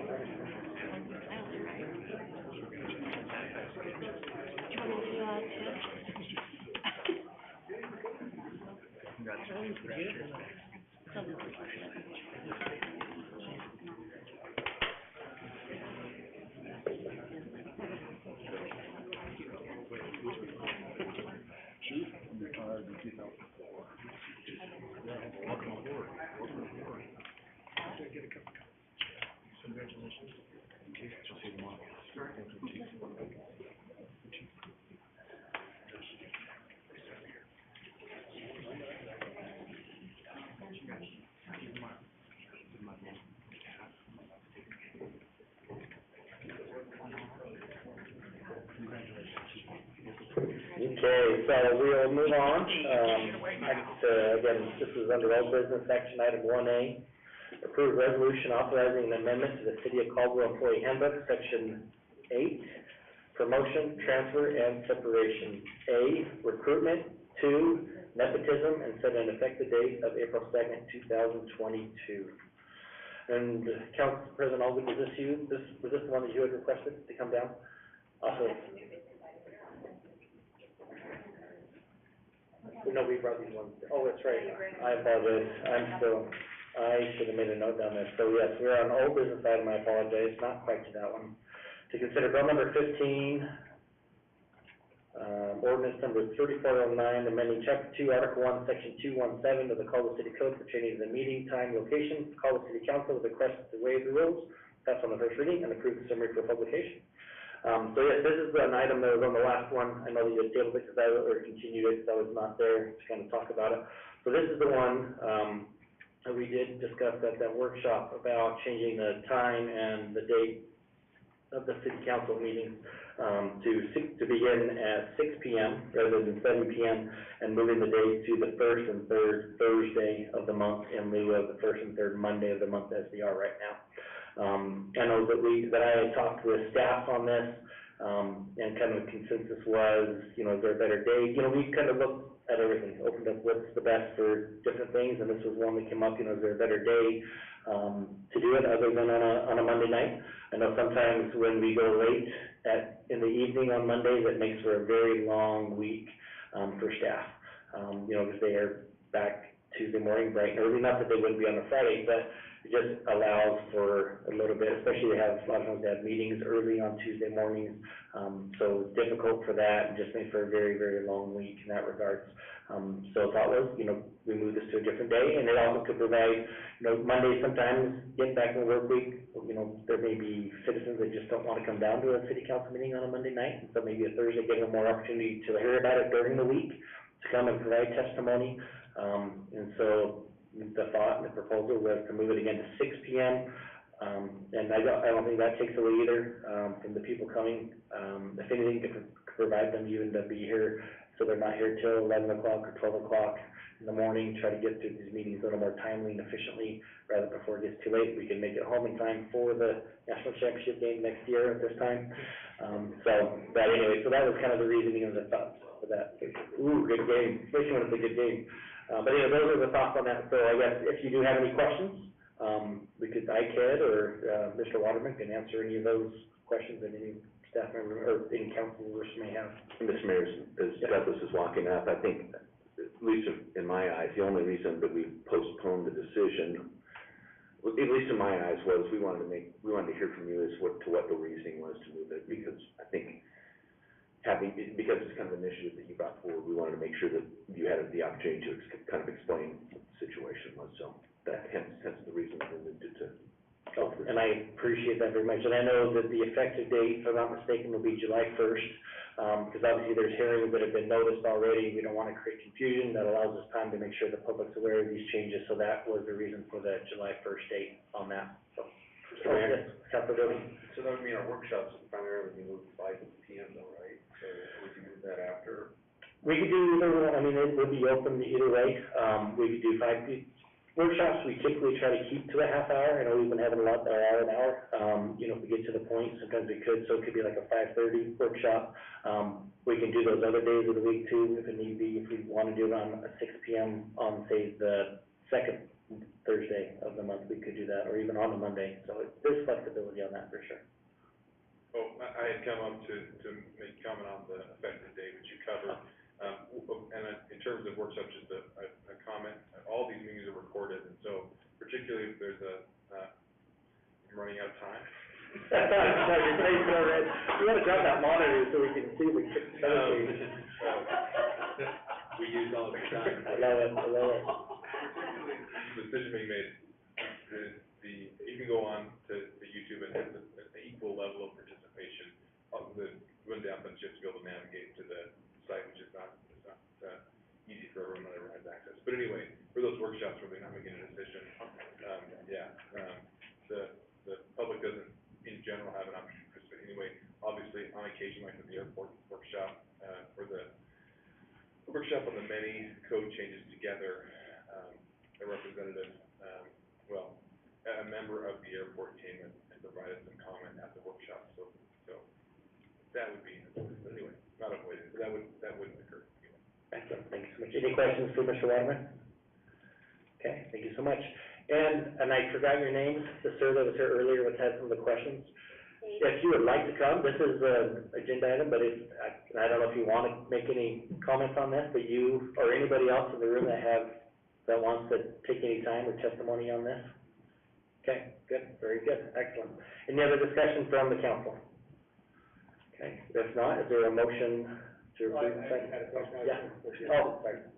It's just, my mind was moving slowly. It's the age. It's been a long day. So Thursday was just the day that kind of staff thought was most appropriate, or what are your, I'm just trying to pick why we picked Thursday over Tuesday, Wednesday, and how we got to Thursday.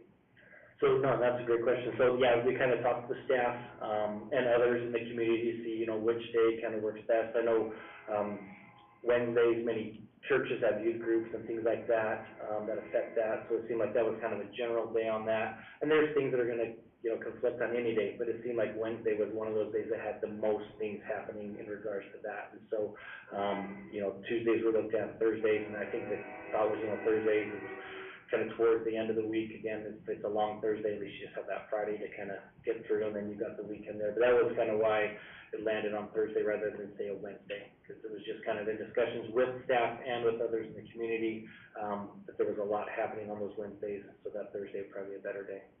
And I think, just on the time of the meeting, for staff purposes, I think 6 PM is good, because I know a lot wait around between the end of the day at 5 and 7, rather than go home, come back, and so moving that closer to when they're actually getting off work is probably helpful for staff that has to attend these meetings. I assume, anyway. No, that's true, and I'm good, thanks for, because I know we discussed it at the workshop, and I forgot, so thanks for mentioning. I know I used to be one of those staffing, yeah, it's like, do I drive home, then have to come right back, and so you try to fill in that time, so yes, for staff, I think that's better too for that time also. Very good, any other comments or questions? If not, is there a motion? Oh, do you need me to read it? You have it, or is it right here? Oh, there it is, it's hiding. Okay, so with that, I will read ordinance number 3409, bill number 15 by its title only. An ordinance enacted by the Caldwell City Council amending Chapter 2, Article 1, Section 217, Caldwell City Code pertaining to the meeting time and location of the Caldwell City Council, providing for an effective date, providing for severability, and repealing all ordinances, resolutions, orders, and parts thereof in conflict herewith. Mr. Mayor, do we need an effective date on that also, or no? So it states it, does state it in here, again, and I'll just read that so it's on the record. See, where is, there it is. Yep, this ordinance shall be in full force and effect as of July 1st, 2022. So do we need a motion to waive the 3 reading, or just to adopt it?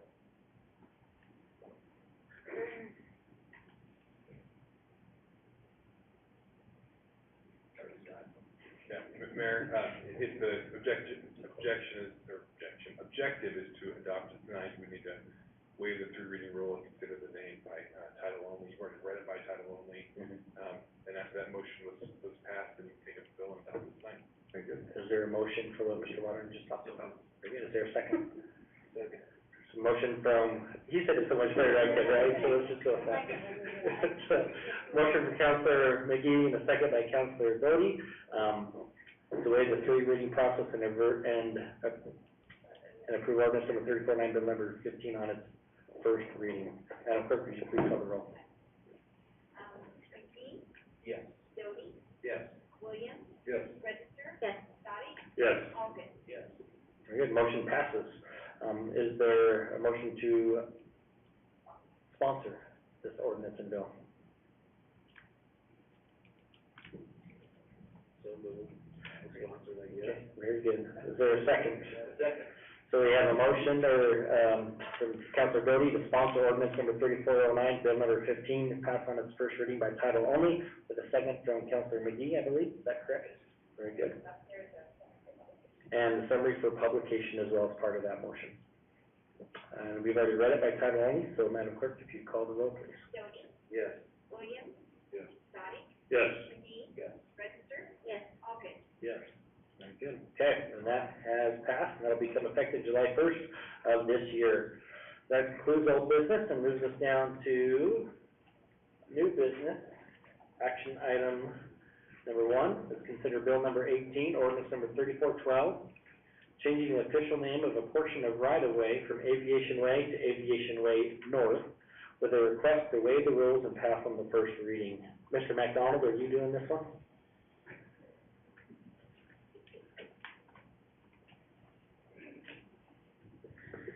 Thank you, Mr. Mayor and Council. I was not prepared to speak on this, but I do know what it's about. I work closely with the mapping department, and they are responsible for making sure all the road, names within the city, meet, all the guidelines and compliance. In this case, there is a east-west meridian, basically, between Highway 2026 and Marble Front. where all the numbers decrease up to that point, and then after you go north of that, point, all the numbers, go from zero and start to increase. And so the issue that we run into commonly, I think we addressed this just recently with, or a couple of years ago with Smee Parkway, is that once you get up to that zero, point, the street has to have a different name, or not a different name, but a different, yeah. Please, yeah. Thank you, staff. And so the purpose of this is that, north of that, the boundary, the aviation has to have a different, suffix. And so, there are no, to my knowledge, there are no direct property owners that would be impacted by this. It's a little distracting, I'm sorry. There are no direct property owners that would be impacted. It's just a matter of changing the name on the map and then making sure that the street signs match the name so that it's in compliance with our city standards. And I will stand for any questions. I'm gonna ask a question, I don't know if it's on everybody's mind, but do we need to change the Aviation Way below that to Aviation Way South? Or is this just? No, it's, we've just been changing, the mapping department's figured out a way to, the south portion is still in compliance, it's just the north portion that has to change. Okay, pick it up. Any questions from council? Okay, I don't see any, very good. Is there anyone in the audience who'd like to come and speak on this ordinance? Okay, very reflect that no one came forward. With that, is there a motion so we need a motion to waive the rules, and pass it on its first reading, no summary for publication on this one. So is there a motion to waive the rules and pass this on its first reading? Do I need to read the title now? Okay. And by title only. Title reading, an ordinance enacted by the Caldwell City Council changing the official name of a portion of that right-of-way known as Aviation Way to Aviation Way North, providing for an effective date, providing for severability, and repealing all ordinances, resolutions, orders, and parts thereof in conflict herewith. Is there a second? So we have a motion by Councilor Register and a second by Councilor McGee, to, again, this is to waive the three reading rules and to pass on its first reading. Madam Clerk, will you please call the roll? Register? Yes. Albright? Yes. Dottie? Yes. McGee? Yes. Jody? Yes. Williams? Yes. Very good, that motion passes. Do we have a sponsor of bill number 18, ordinance number 3412? Mr. Mayor, Councilor Alden. I'll sponsor bill number 18, lost my place. Ordinance number 3412 and move for its passage. There is no summary with this article. Correct. Very good, so a motion from Councilor Alden, second by Councilor McGee, to approve, to sponsor bill number 18, ordinance number 3412, and move for its passage on first reading by title only. Madam Clerk, will you please call the roll? Albright? Yes. Dottie? Yes. Jody? Yes. McGee? Yes. Williams? Yes. Register? Yes. Very good, that motion passes. That concludes action item number 1. So now we get to go to action item 1A, which is approved resolution authorizing an amendment to City of Caldwell Employee Handbook, promotion, transfer, and separation, recruitment, nepotism, and setting effective date of April 2nd, 2022. So I don't know if you just want to jump into your question, and then we can go from there, or? I didn't really have a question. Okay. Mr. Mayor, I have lived the nepotism issue, and I've seen it go for years. I believe it opens us up to not only losing good employees, but also lawsuits. It's just something that I've experienced in my time, working for the city, and I would not switch it back. I would vote no on that particular subject, switch it back. The reason I asked for it, not the other ones. And maybe, and I don't know, if Madam Clerk, you can touch on this, and I believe this changes the degree. I believe we enhanced it in the past where like a nephew, it added a degree to it. So I think as approved, like brothers, sisters, that first degree would still be in place, but it'd be that further degree after that, like nephew, niece, that would allow for that. It could actually be a son or a daughter, that's what it was explained to us. Yeah, that's what I understand. Okay. Anyway, that's why I did that. Mr. Mayor, probably, look to Mr. Waterman to see if he could give us some clarification. If you could give him a little time to do that, Mr. Mayor, that'd be great. We can do that all the time, it takes for him to walk to the microphone. I mean, it's not always done.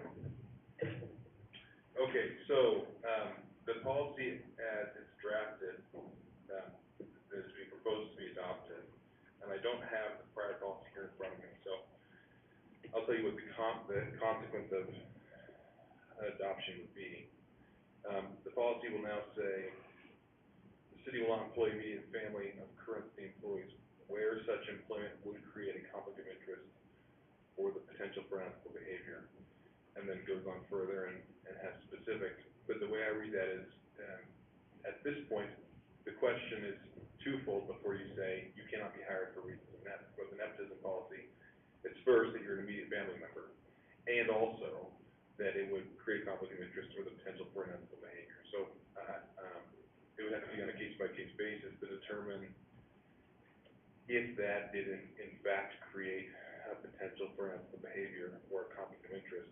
But an immediate family member could be employed so long as the employment did not create a conflict of interest or an opportunity for unethical behavior. Question, So- then why do we have the degrees in there at all? Um, Why do we have degrees in there at all if we can hire whoever we want? And I think, real quick too, if you go to D, so it says the city permits the employment of qualified relatives, employees as long as, then you go to D, it says the individual is not an immediate family member or a relative of the second degree to the mayor or city council. And then it says immediate family is defined in section 7J, bereavement. But, So the mayor and city, so yeah, I guess that'd be for the mayor, city council, everybody else could be, okay. I think that's kind of where the confusion is done, because there was actually an employee that came to me and said that her niece had, put in an application for a job here and was told that her application would not be accepted because she was related to somebody in the city. So I need clarification on that. Can anybody be hired or not? And then the degrees are only related to city council because that's a state law, right? But it looked to me in the policy that it applied to everybody. So maybe the way the policy is written is confusing. I don't understand why we have the degrees in there at all. So, Mayor and Council, there is a state law that, of course, sets our baseline, where we can't have a policy that's in violation of the state law. And I found the state law, and I'll read it here, rather than try to provide an interpretation on the fly.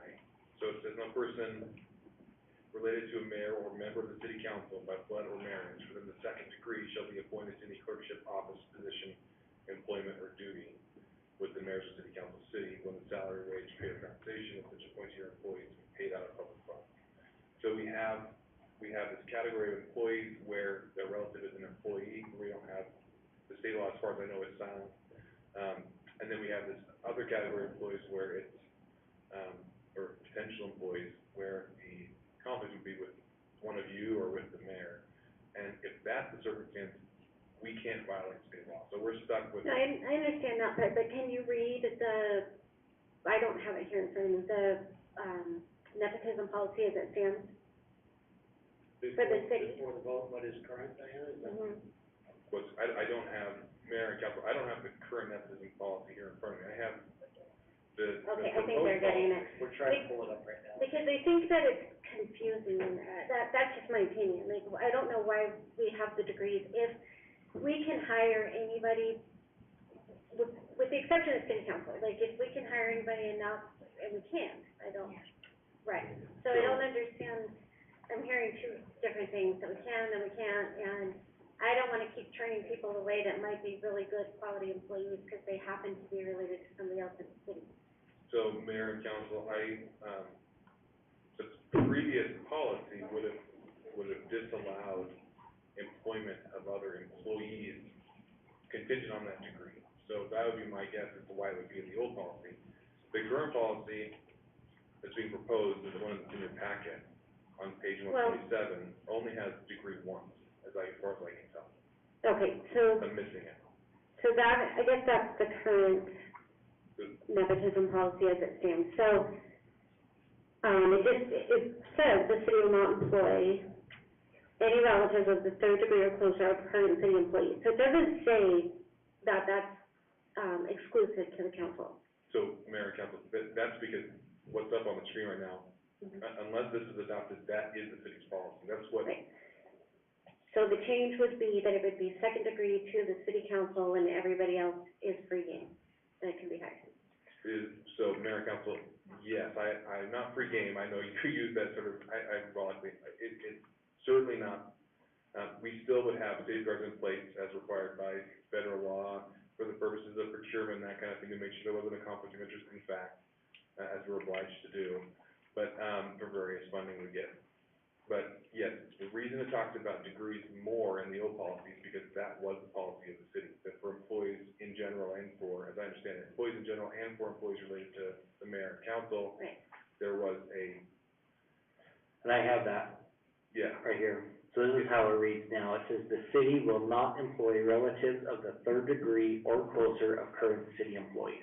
So that, to me, That's how it makes reads it now. sound like we cannot hire anybody that's related to a city employee if they're a third degree That relative. is correct, because that's what it says now. And the change would be, So the change is, and maybe, like I said, the change, because I agree, you know, that's the correct, is it wife that's hire a son or daughter or whatever, so it says now the change would be, the city will not employ immediate family of current city employees where such employment would create a conflict of interest or a potential for an unethical behavior. so then they could still be hired, but if it were going to pose a conflict of interest or unethical behavior, then that would be a decision that the department head or HR would make.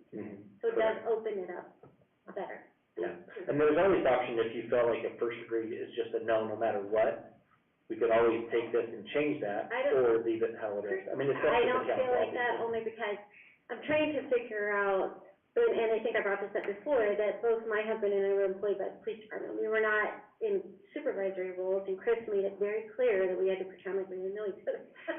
I'm not really, but we had to stay away from each other. So was there not a nepotism policy in place at that time?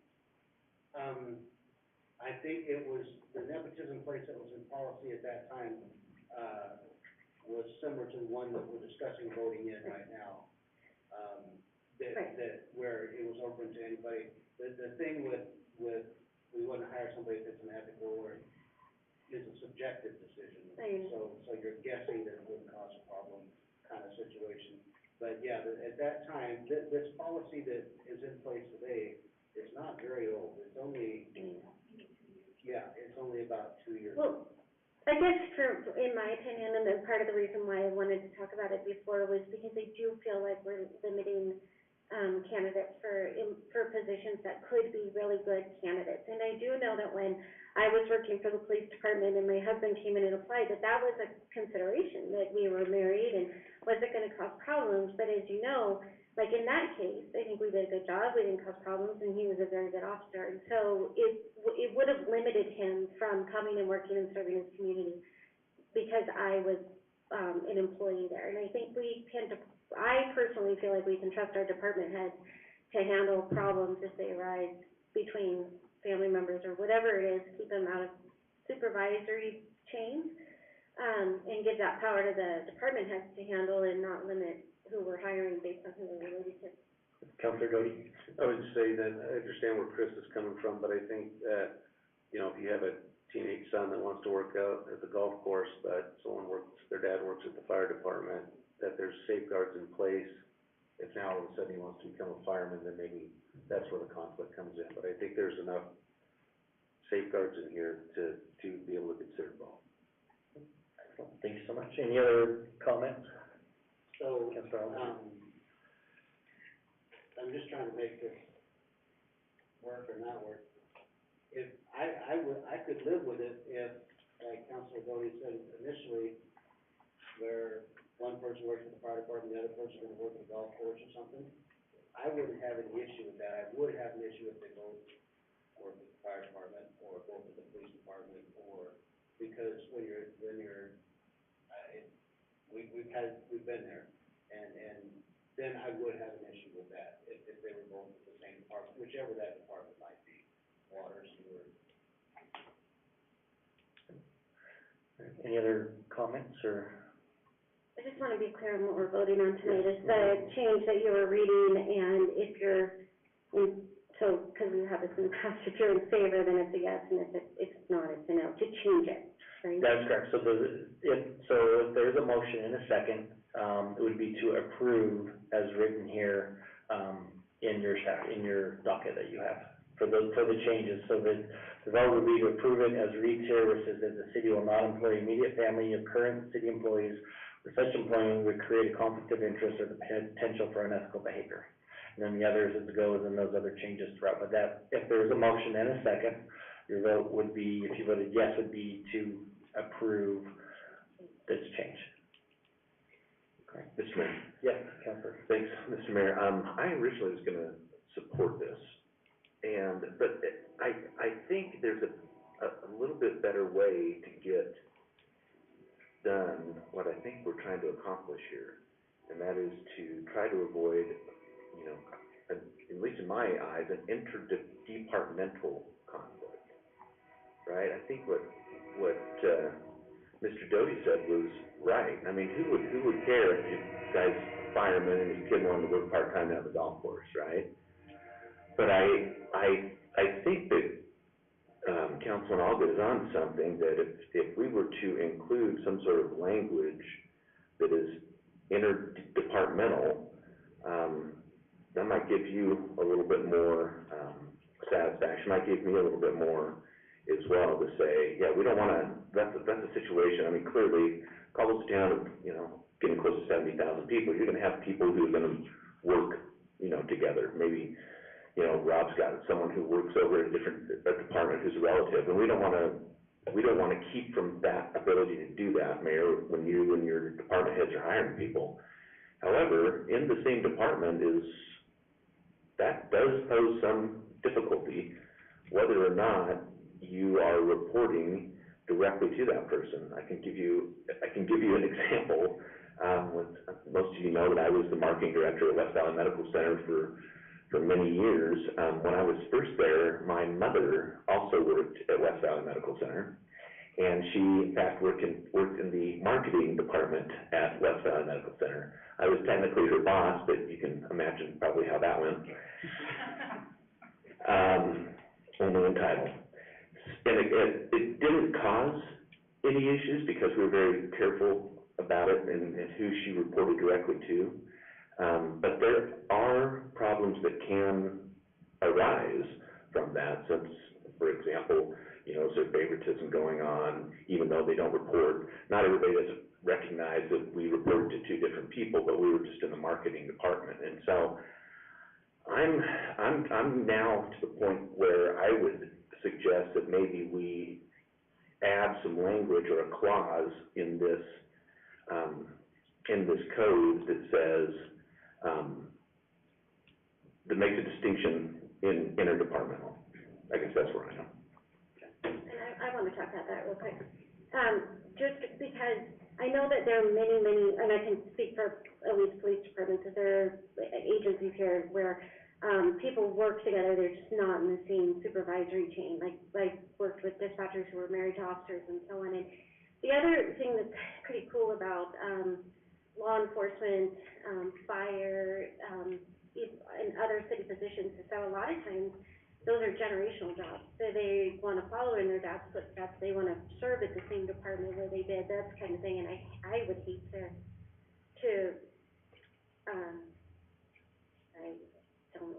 kill their dreams, basically, following in, you know, their parents' footsteps or whatever it is, by not allowing them to be there and not trusting our department heads to make sure that they're not gonna have a problem.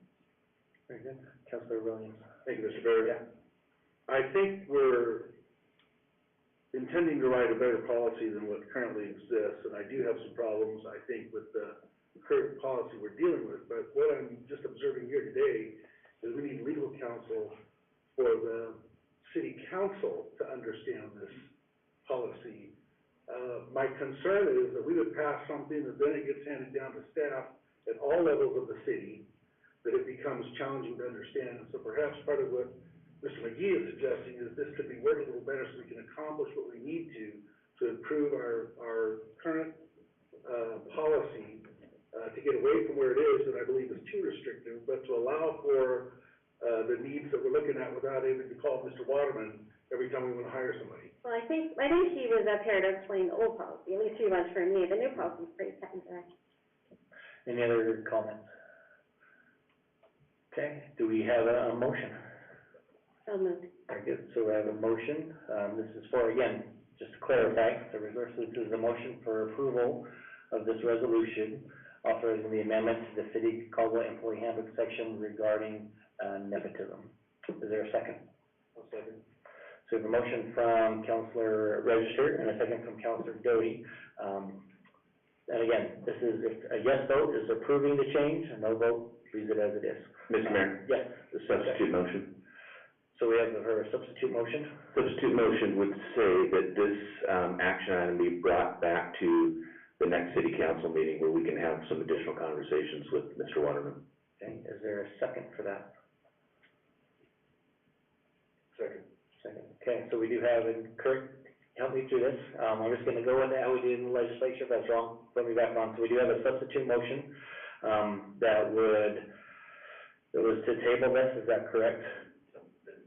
Time certain at the next city council. To the next city council meetings for some additional thoughts and inputs and staff and others on that. So that was, so we will address the substitute motion first. If that passes, then obviously that carries the day. If it doesn't, then we'd move on to the original motion in that regards. And we do have a motion and a second on that. So the motion was made by Councilor McGee and a second from Councilor Williams. Is this correct? Are we going the right way with this, Mr. Waterman? Mayor and council, the, city council, City of Caldwell has not adopted Robert's rules or anything, so the mayor's prerogative to run the meeting. My recollection is that generally substitute motions are taken up first, as sort of, they're conceptualized in an alternative, to the base motion, but you are conducting the meeting, if that's the way you like to do it, that's your prerogative. If you would like to take it up in the opposite direction, that's also your prerogative. So I think we're gonna get the, end of the day, we're gonna get the same place on it. So, yes, I think we'll do that. We'll take up that substitute motion, see where that goes, and if it fails, then we'll move to the original motion. So, Madam Clerk, if you would please call the roll on the substitute. So this is the substitute motion to continue this. Okay. McGee? Yes. Doty? Yes. Williams? Yes. Register? No. Alden? Yes. Dottie? No. So if I'm not mistaken, I believe that passes 4-2, in that regard. So that would move this to, the next city council meeting, on April 18th. And now maybe a quick question for you, are we able to make any changes to it? It's been noticed as this, can it come back and be amended, say, this is how we want it, but with these changes? Or does it have to be re-noticed for any changes to take effect? Mayor, I do not believe, and council, I do not believe that this was noticed in the sense of. Yes, I'm sure, because it is on the consent calendar. Okay. So, you can make changes, in the interim, and propose them via email or questions, and we can make changes the night of, as long as we can get them concrete enough to transcribe them and make certain what we're making a motion on, we can make changes the night of as well. Very good, excellent, okay. And that will be April 18th, we'll take that up again. And I'm guessing it'll be not on the consent calendar, but under old business item. Okay, so on to new business item 1B. It was originally on the consent calendar as item 12. This is approved resolution authorizing the execution of professional service agreement with Safe Built LLC for inspection and plan review services on an as-need basis.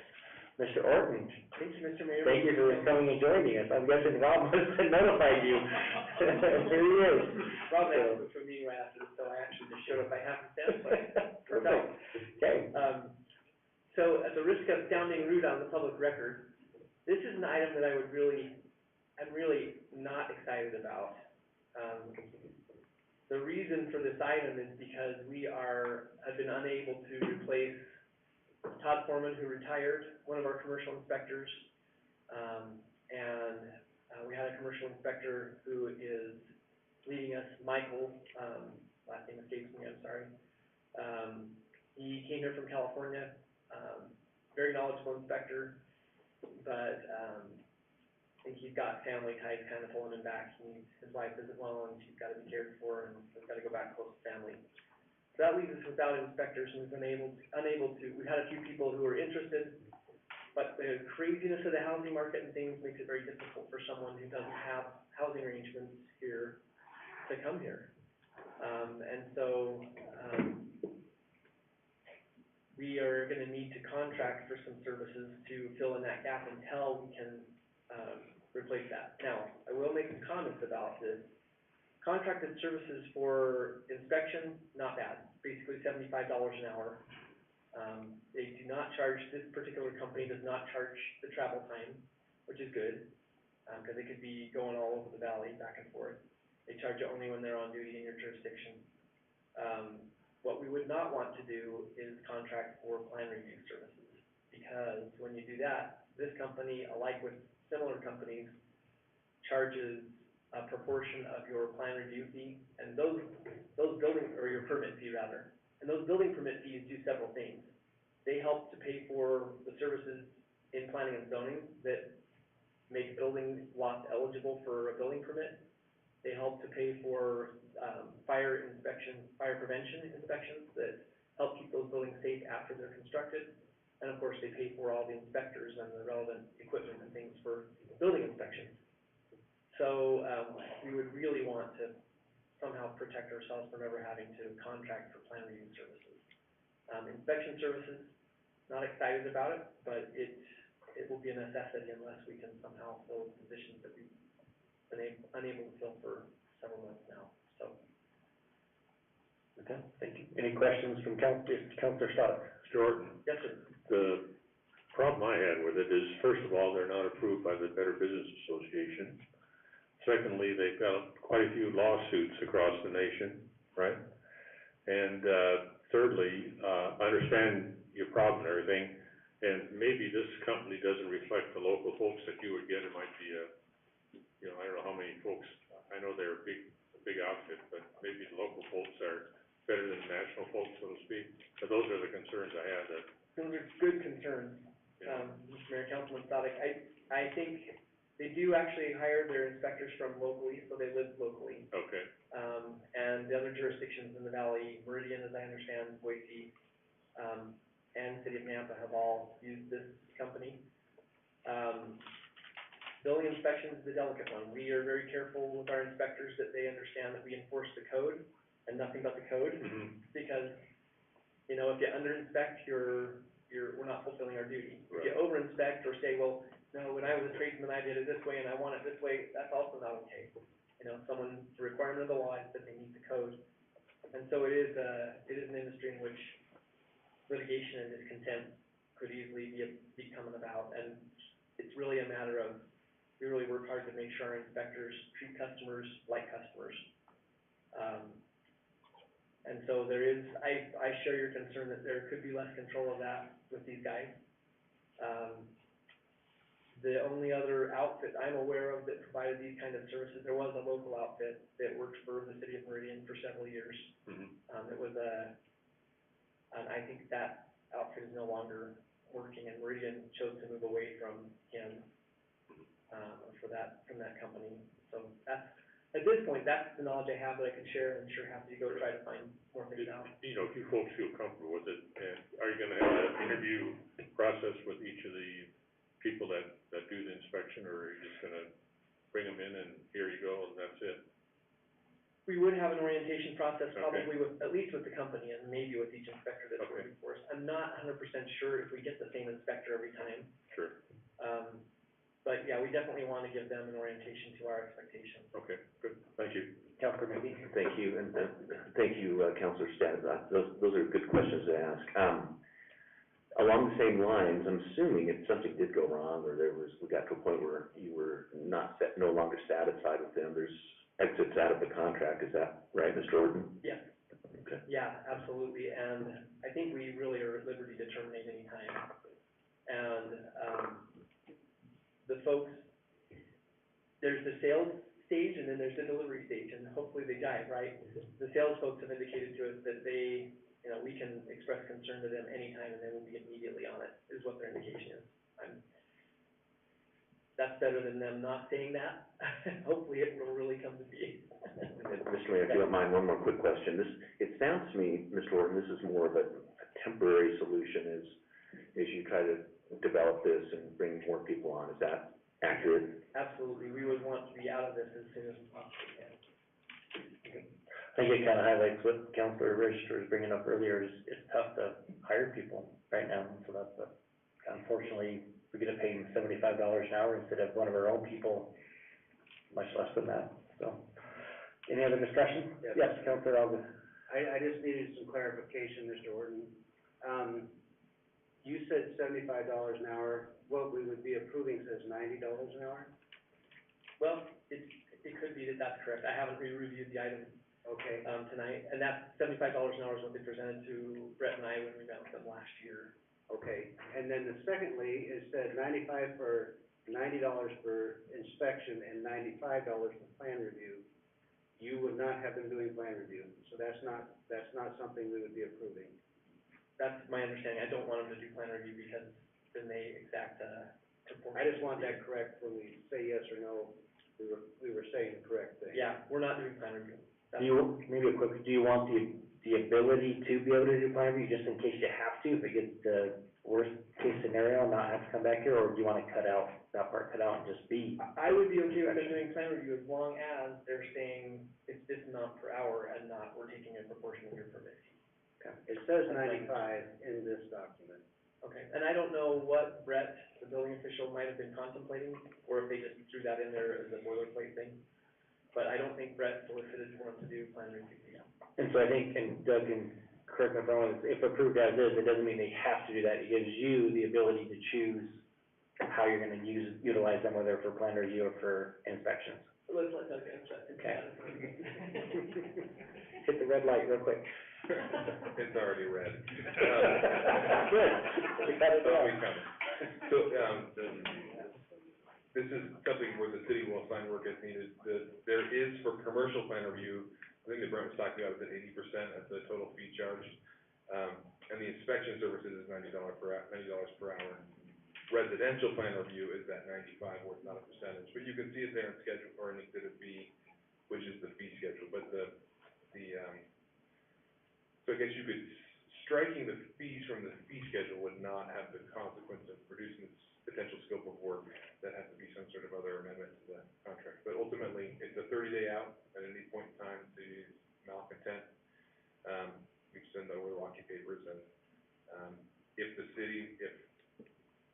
something went through the building department and, oh no, we have to have plan review this week, maybe that's the second to last optimal thing, but at least the option would be there, so. Anyway, there's no obligation to use their plan review services. Okay, perfect, excellent. Any other questions from any councilors? Okay, do we have any motions in regards to this resolution? Do you want to read it first, or? I don't think we need to. Good, no? Okay, so I move that we pass it as written.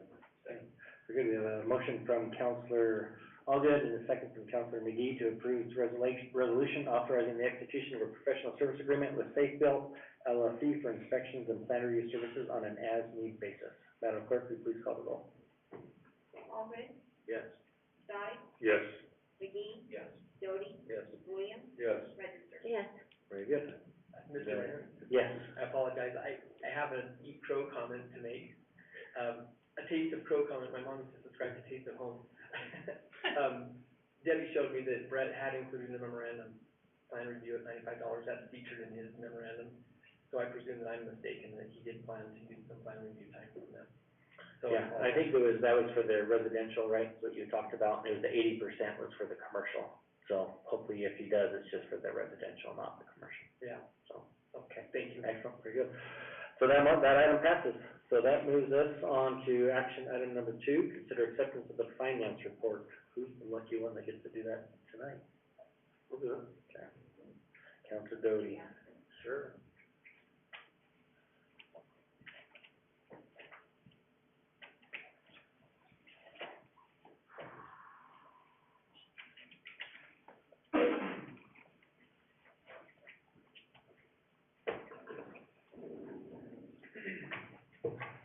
All right, the Finance Committee has reviewed current accounts payable in amounts of $1,377,835.01 for the period ending March 30, 2022. The net payroll of $432,574.71 for pay period ending March 12, 2022. I move that accounts payable in the amount of $1,377,835.01 represented by check numbers 160781 through 160987 and payroll for the amount of $432,574.71 represented by check numbers 37083 through 37105 and direct deposit be accepted, payments approved, vouchers filed in the office of the city clerk. Do we have a second? So we have a motion to approve the finance report as read by Councilor Doty with a second from Councilor Williams. All those in favor say aye. Aye. Any opposed? Motion passes.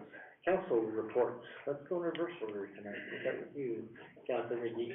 Since you were the last one here, we'll start with you, since you were locked out, so. What's the score? I just checked. I can get that score. They're killing them. North Carolina's up 15 at halftime.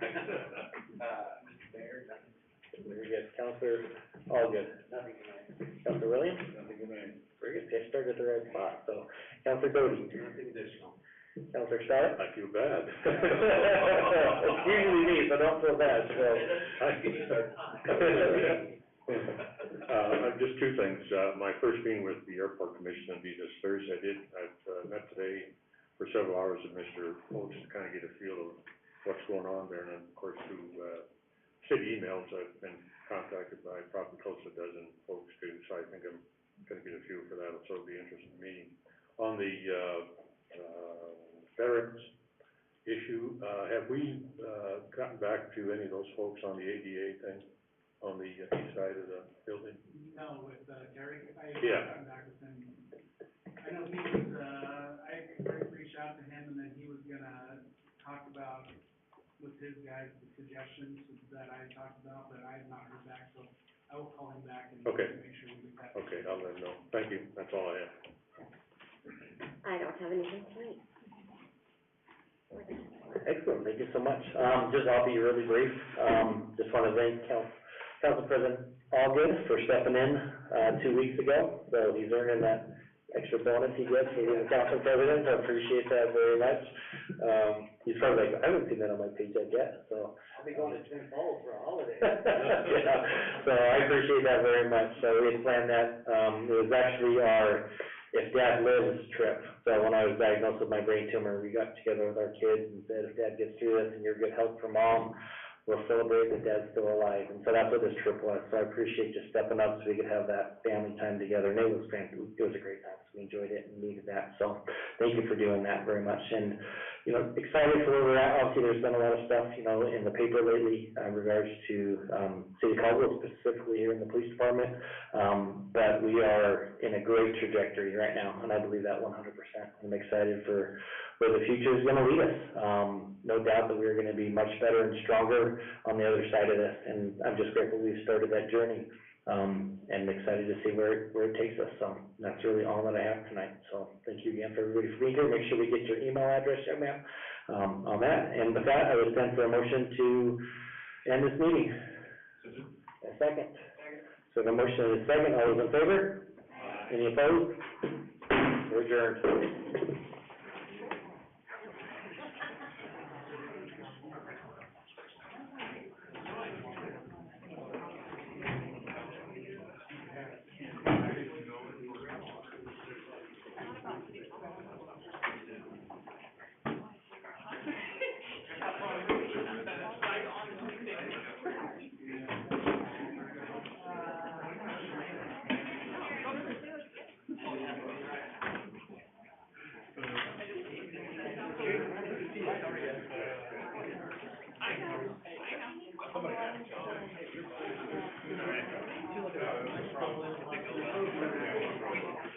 You know,